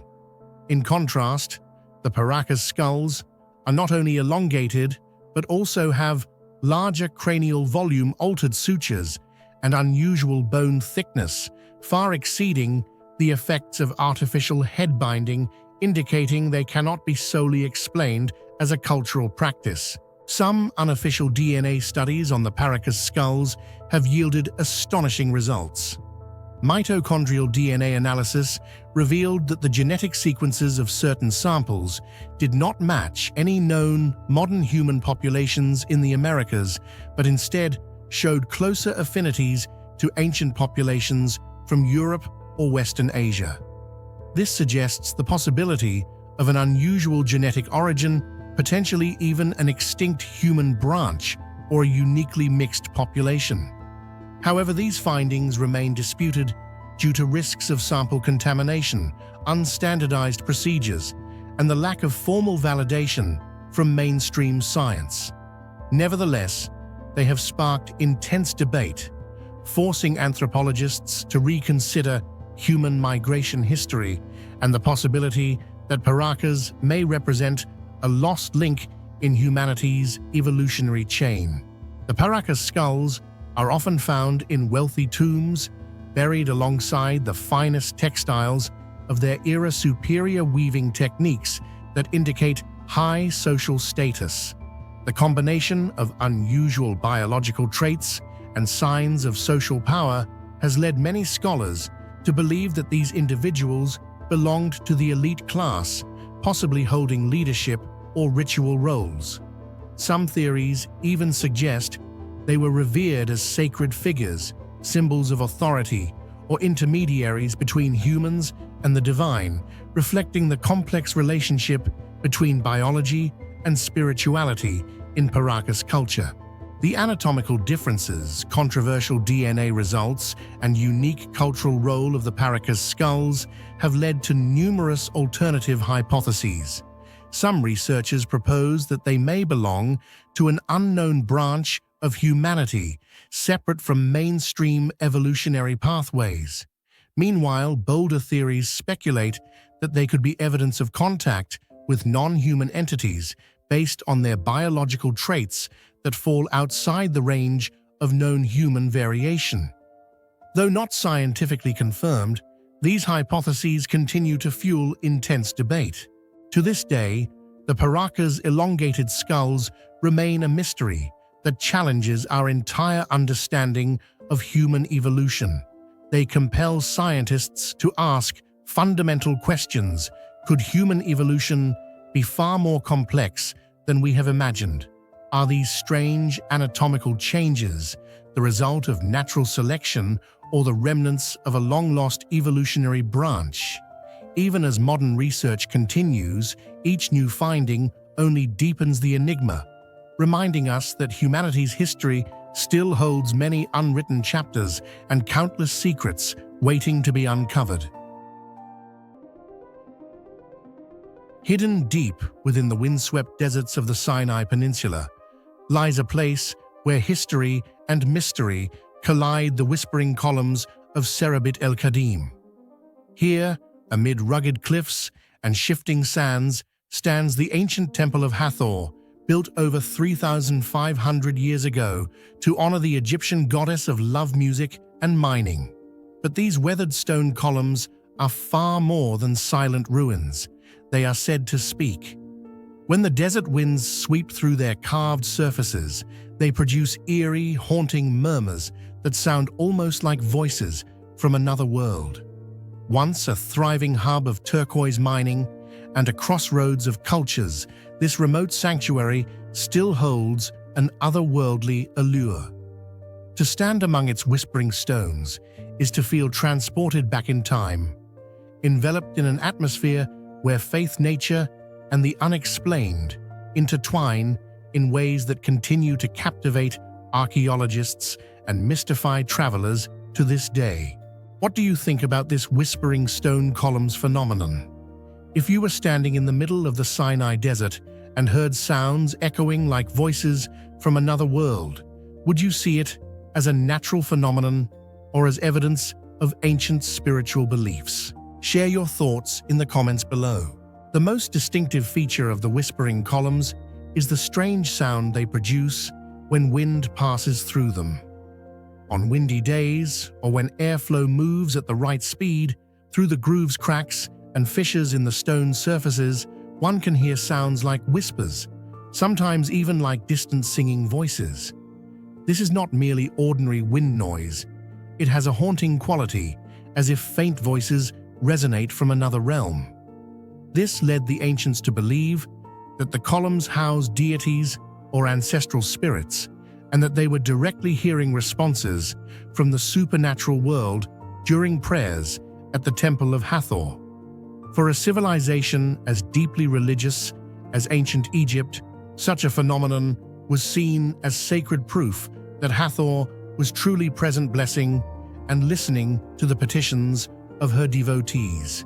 Modern acoustic studies suggest that this phenomenon originates from the principle of sound resonance. When wind flows through tall, narrow stone columns with rugged carved surfaces, the air currents are split and vibrate, producing sounds similar to a flute or pipe. The shape of each column, including its height, internal hollowness, the depth of natural cracks or grooves carved by humans, determines the frequency and tone it generates. Some columns emit deep, muffled rumbles, like distant murmurs, while others resonate with high, lingering notes reminiscent of haunting chants. When several columns produce sound simultaneously, the entire space transforms into a natural stone choir, creating an acoustic effect that feels vivid and almost supernatural. For the ancients, lacking scientific knowledge to explain it, these strange sounds could only be perceived as whispers of the gods, reinforcing their belief in the sacred power of the Temple of Hathor. Archaeological studies reveal that these stone columns were not erected randomly. Instead, their positions and spacing appear to have been carefully calculated to harness the distinctive wind patterns of the Sinai region, creating the most pronounced acoustic effects at specific times of day. This raises an important question. Did the ancient Egyptians or local communities possess an early understanding of sound principles and deliberately apply them in religious architecture? The organized placement of the columns, combined with their unique carved designs, suggests meticulous observation and sophisticated construction techniques aimed at enhancing the sacred atmosphere during rituals dedicated to Hathor. This demonstrates that the whispering columns are not merely a natural phenomenon, but a structure embodying the fusion of ancient faith and human ingenuity. The historical background of Sarabit El-Khadim further enhances the site's allure.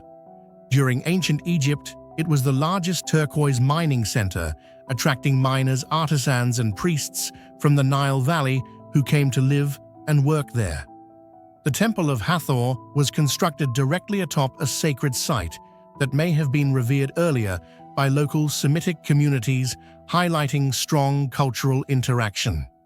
Over time, stone columns were erected, adorned with carvings of religious imagery, symbols, and Proto-Sinaitic inscriptions considered a precursor to the modern alphabet.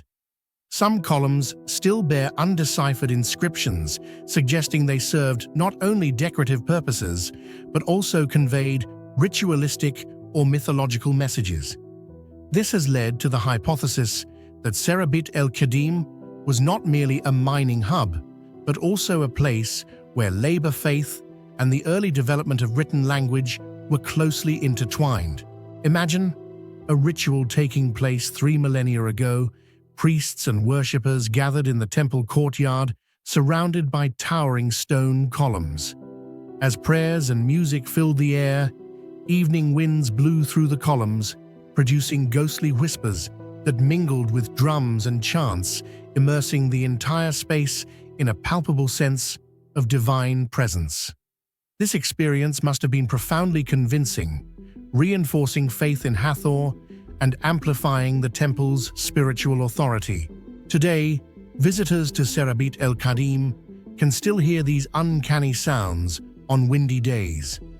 Even with scientific explanations, the first-hand experience is indescribable. Standing in a desolate desert, encircled by weathered ruins and ancient inscriptions, one can easily grasp why early people believed they heard the voices of gods. This blending of nature and spirituality is what makes the Whispering Columns so captivating, a vivid testament to how ancient humans combined proto-science, architecture, and faith to construct timeless sacred spaces. Thus, the Whispering Columns of Sarabit El-Khadim are not only an archaeological site, but also a window into humanity's profound interaction with nature to reinforce religious belief and spiritual experience. This mysterious whispering phenomenon, even when demystified by modern science, continues to fascinate acousticians, archaeologists, and spiritual seekers alike. It stands as enduring evidence that some mysteries of the past, though explained, retain their allure through the seamless fusion of reality and myth, leaving an indelible mark of ancient imagination and faith in the heart of the Sinai Desert. Deep within the rugged hills of Yanartas, near the ancient city of Olympos in southern Turkey, a strange and mesmerizing sight has burned for millennia, flames rising endlessly from the earth itself. Known as the flame that never dies, these fiery tongues dance day and night, defying wind, rain, and time. To travelers, it feels like stepping into another world, where myth bleeds into reality and nature defies its own rules. But beneath this hypnotic glow lies a mystery that has baffled scientists for decades. What hidden force fuels this eternal fire, and why has it never gone out? Despite countless studies and modern technology, the secret of Yanartas remains locked deep within the earth, making it one of the most enduring natural enigmas on the planet. What do you think is truly fueling this eternal flame? Is it purely a natural phenomenon we've yet to fully understand, or could there be something more, an ancient secret hidden deep beneath the earth? Share your thoughts and theories in the comments below. This phenomenon has been recorded since ancient times and has entered Greek mythology. In mythological stories, Chimera, a creature with a lion's head, a goat's body, and a serpent's tail, was said to have been born here. Ancient people believed that the flames rising from the ground were the fiery breath from Chimera's mouth, which heroes had to battle to defeat. For ancient sailors, the light from these flames even served as a natural lighthouse, guiding them when navigating the nighttime seas near Olympos. This blend of myth and reality has made Yanartas a unique location where the line between science and legend seems to blur. Scientifically, the eternal flame at Yanartas is believed to exist, thanks to methane gas, CH4, seeping from deep within the earth. Researchers have determined that this methane is released through small cracks in the rock under high pressure, then spontaneously ignites upon contact with oxygen in the air without any external spark. What's remarkable is that similar natural methane leaks in other locations typically sustain flames only for a short time before the gas is depleted. In contrast, at Yanartas, the flame has burned continuously for thousands of years without weakening. This raises a perplexing paradox. How can the methane source here remain stable over such a long period without signs of depletion, leaving scientists still unable to provide a satisfactory explanation? One popular hypothesis suggests that beneath Yanartas lie massive methane gas reservoirs formed during ancient geological periods. These gas pockets may have originated from the decomposition of organic matter buried within carbon-rich sediment layers millions of years ago. If true, they would serve as a continuous supply for the eternal flame. However, in-depth geological surveys using modern technology have failed to find clear evidence of such vast gas reserves capable of sustaining this phenomenon for millennia. This opens the possibility that Yanartas may possess a natural methane regeneration mechanism previously unknown, potentially linked to deep geochemical reactions within Earth's crust. Some scientists even question whether this could be evidence of abiotic methane production similar to what has been observed on other planets. Chemical analysis of the methane at Yanartas reveals unusual characteristics compared to typical biogenic methane, the kind usually produced by microbial activity.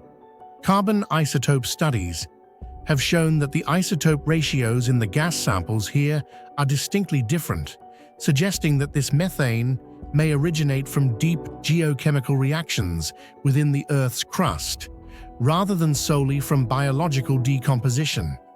This opens a new avenue of research, indicating that there may be strange chemical mechanisms within the Earth that modern science has yet to access or replicate in laboratories, further adding to the mystery of this phenomenon. Additionally, the geological conditions of this area are highly distinctive.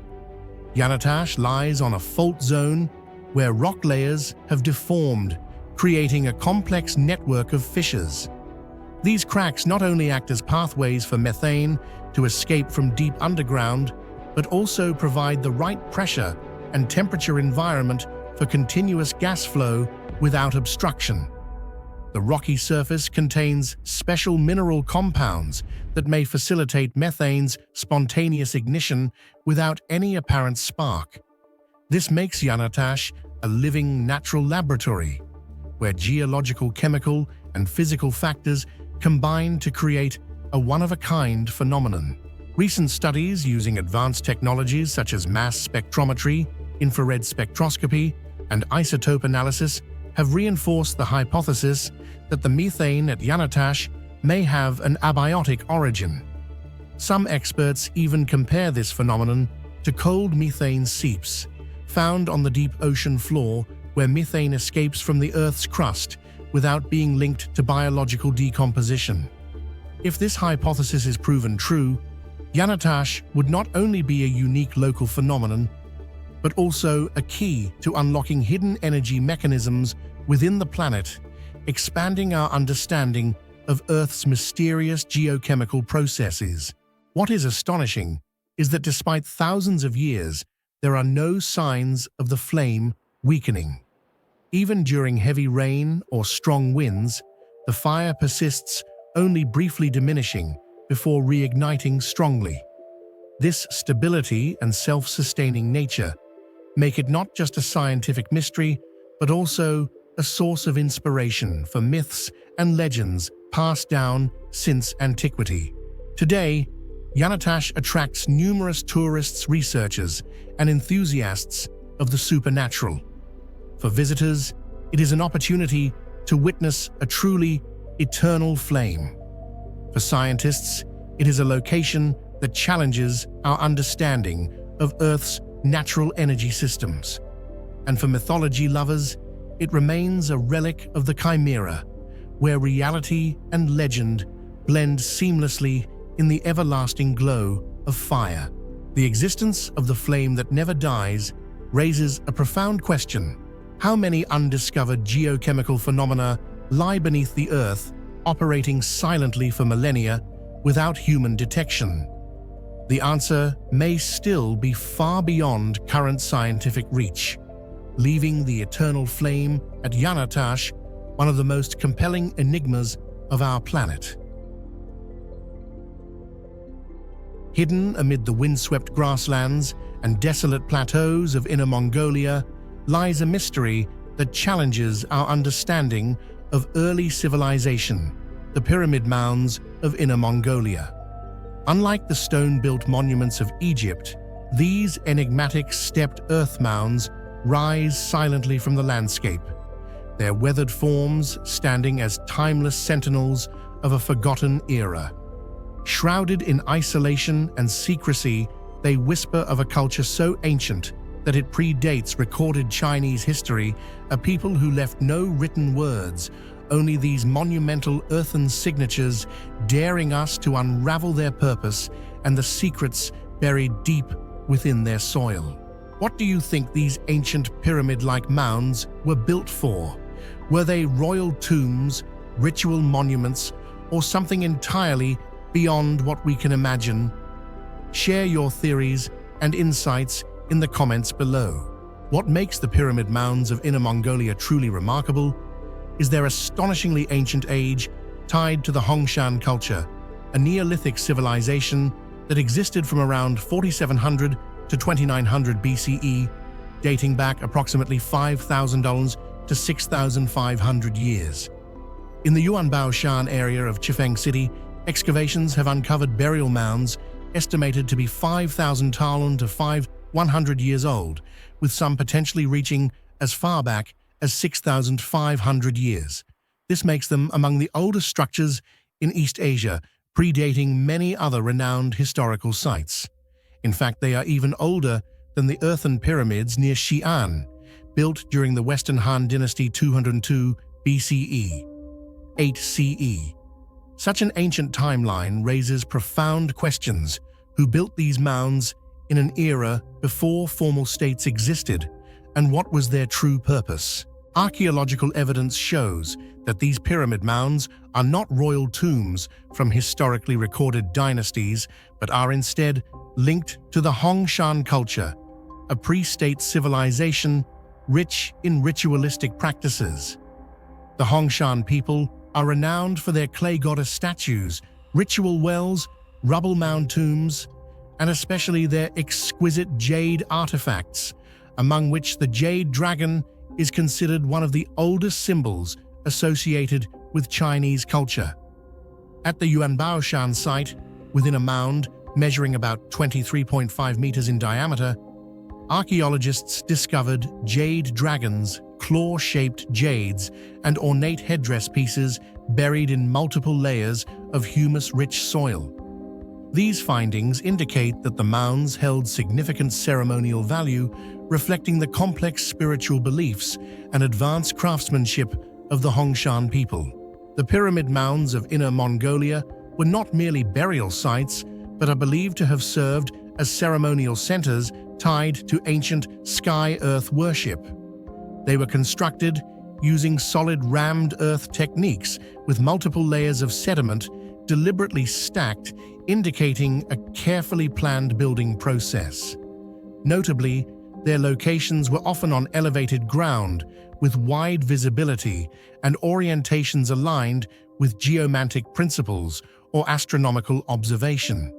Some larger mounds even feature distinct layers of differently colored soil, reflecting the advanced organizational skills and deep ritual knowledge of the ancient people.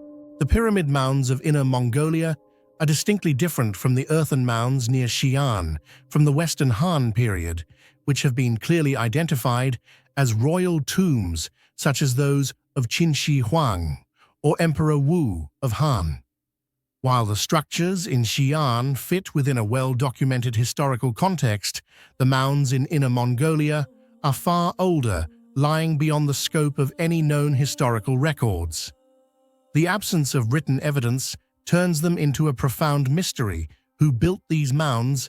Which tribe did they belong to, and how could a prehistoric community organize the manpower and technical knowledge to construct such monumental works without leaving any other trace behind? The lack of historical records combined with strict excavation restrictions has made the pyramid mounds of Inner Mongolia even more enigmatic. Many Western researchers note that most of these mounds lie within restricted access areas, are rarely publicized, and prohibit large-scale excavations by outside teams. As a result, information about them remains largely confined within China, making it difficult for the international scientific community to access and study them directly.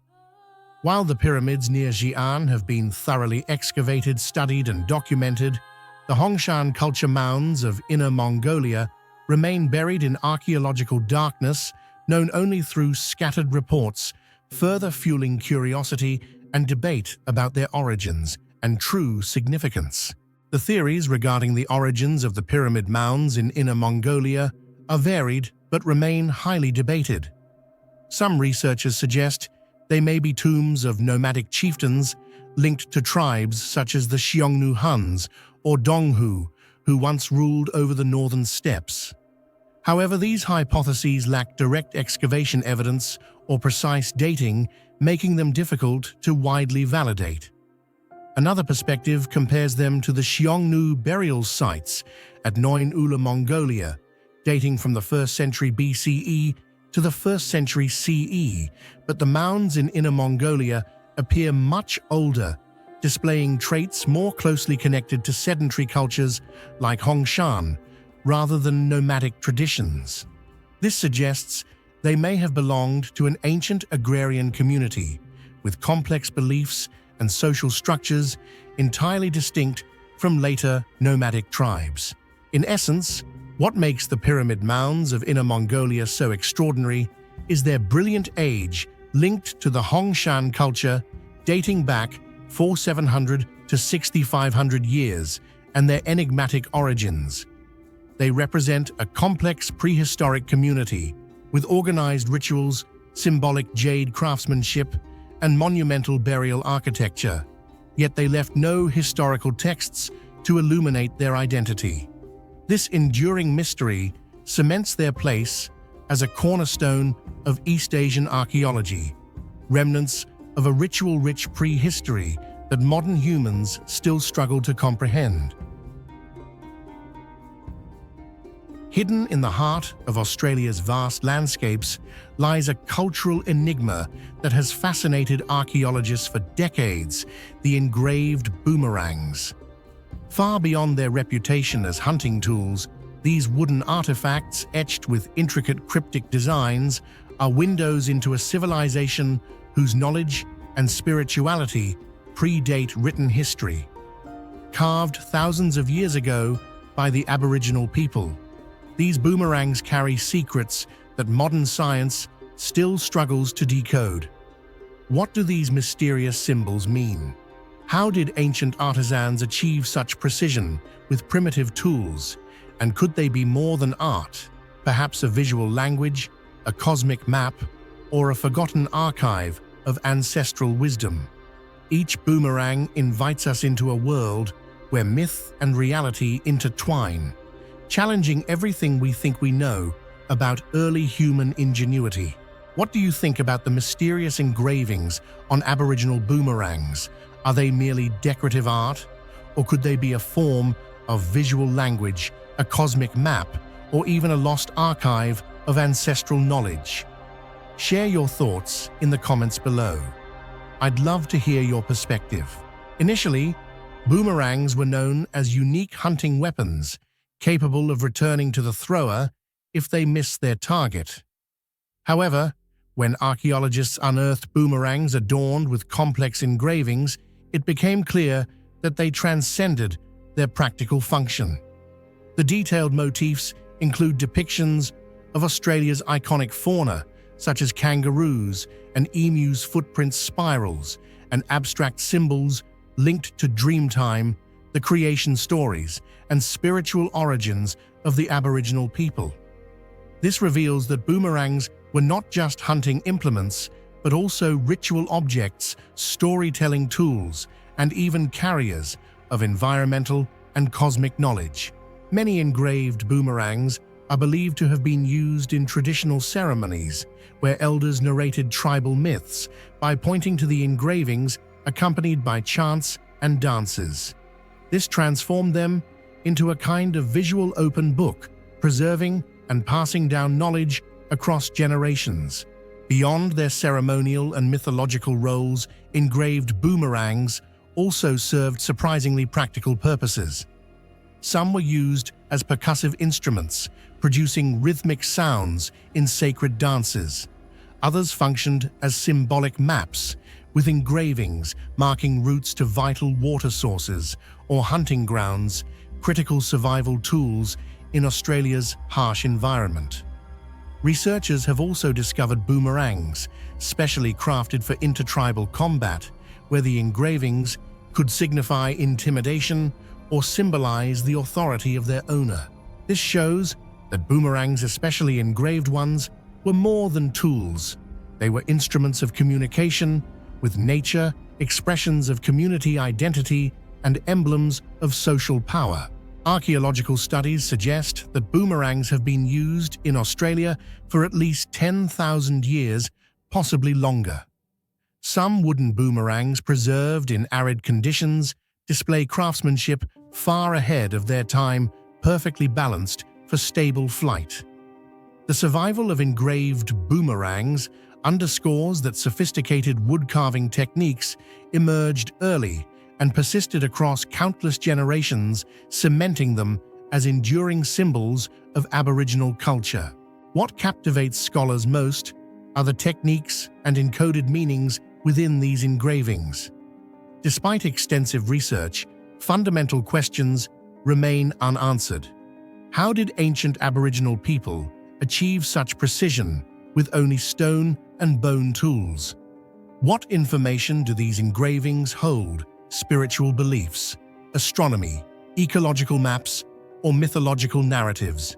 Some anthropologists argue these engravings might form a visual knowledge system, transmitting information about hunting seasons, animal migrations, or celestial phenomena like lunar cycles and constellations.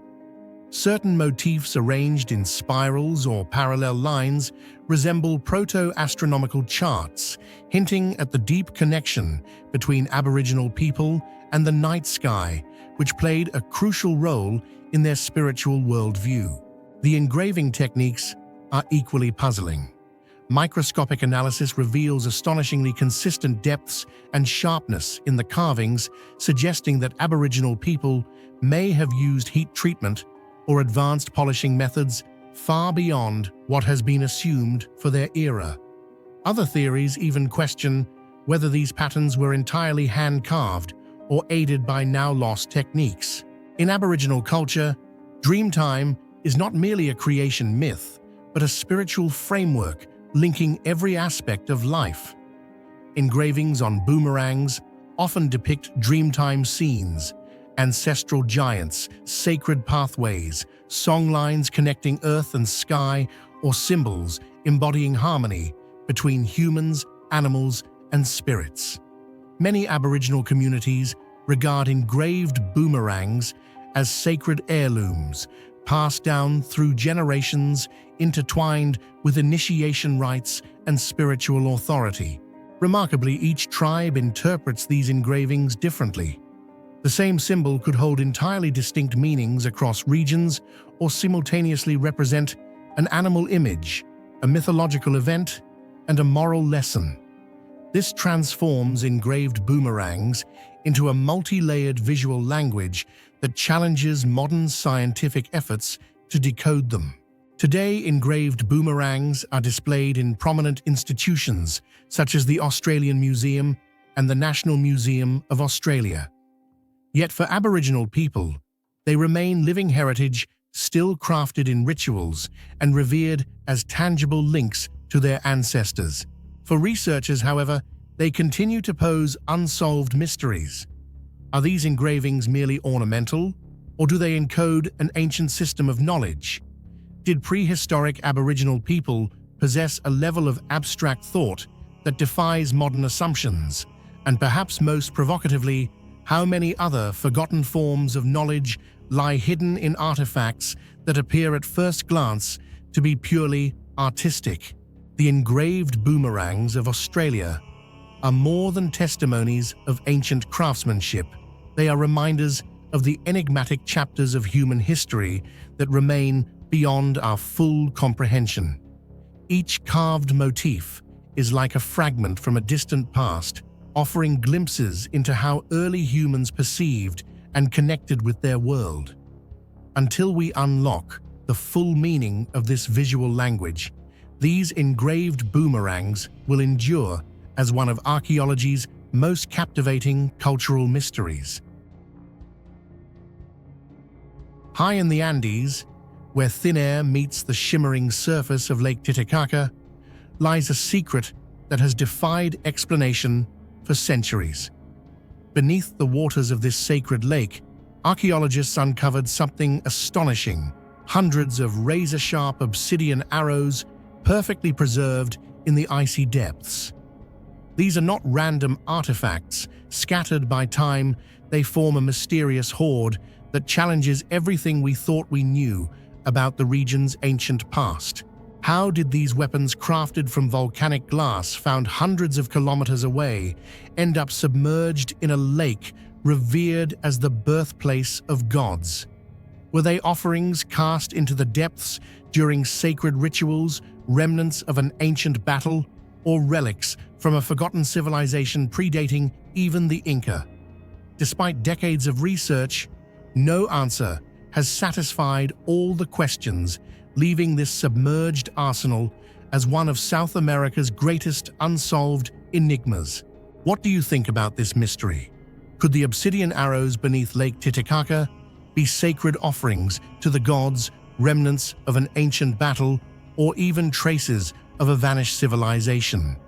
Share your thoughts in the comments below.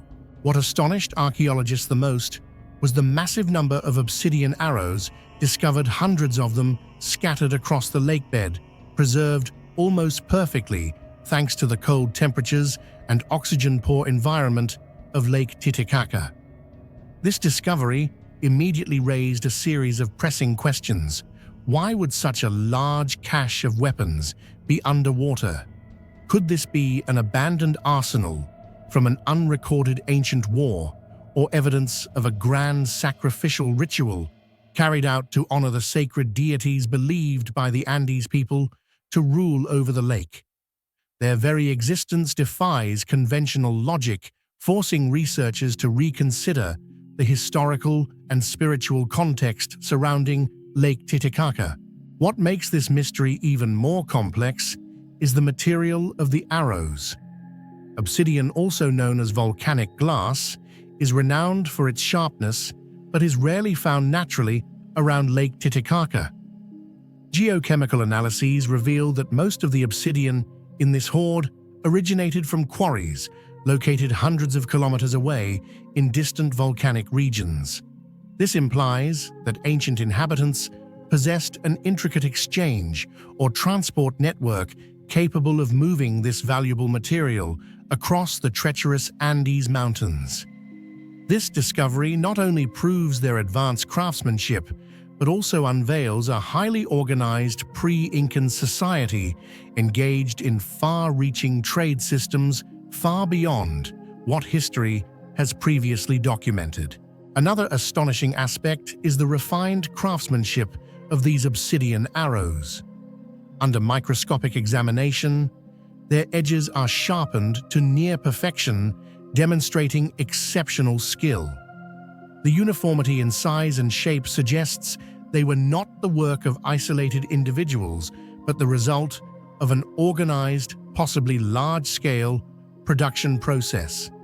This indicates that the ancient society around Lake Titicaca may have been advanced enough to establish specialized workshops dedicated to producing such weapons, likely for ceremonial purposes or large-scale warfare. Yet the greatest mystery remains: if they were truly made for combat, Why do they rest undisturbed at the bottom of the lake instead of having been used? The theories surrounding the obsidian arrow hoard beneath Lake Titicaca have sparked intense debate among scholars, splitting into two sharply contrasting perspectives. The first theory proposes that these arrows were part of religious sacrificial rituals. According to the beliefs of the ancient Andean people, Lake Titicaca was a sacred place, seen as a gateway between the human world and the realm of the gods, particularly associated with Viracocha, the supreme creator deity in regional mythology. In grand ceremonial practices, throwing valuable objects into the lake was considered an offering directly to the gods, intended to secure bountiful harvests, divine protection, and blessings for the community. From this perspective, the obsidian arrows were not mere weapons, but served as material prayers embodying faith and devotion directed toward the divine. In contrast, some archaeologists put forward the theory of warfare, suggesting that the arrow hoard could be the remnants of a forgotten conflict. They envision scenarios where the arrows were used in battles along the lakeshore, later falling into the water during combat or being abandoned after a defeat. However, the major weakness of this theory lies in the lack of direct evidence. No clear signs of battlefields, human remains, or fortifications linked to a significant conflict have been discovered around the lake. This absence of data weakens the warfare hypothesis and, in turn, strengthens the appeal and plausibility of the sacrificial ritual explanation as a more convincing interpretation of this mysterious cache of weapons. Some bolder scholars speculate that the arrow hoard could trace back to a civilization predating both the Inca and Tiwanaku cultures' dominant powers once ruling the region. If true, this would mark the hoard as a sunken legacy of a long-lost society, leaving behind only material relics without any written records or corroborating historical evidence to explain their original purpose.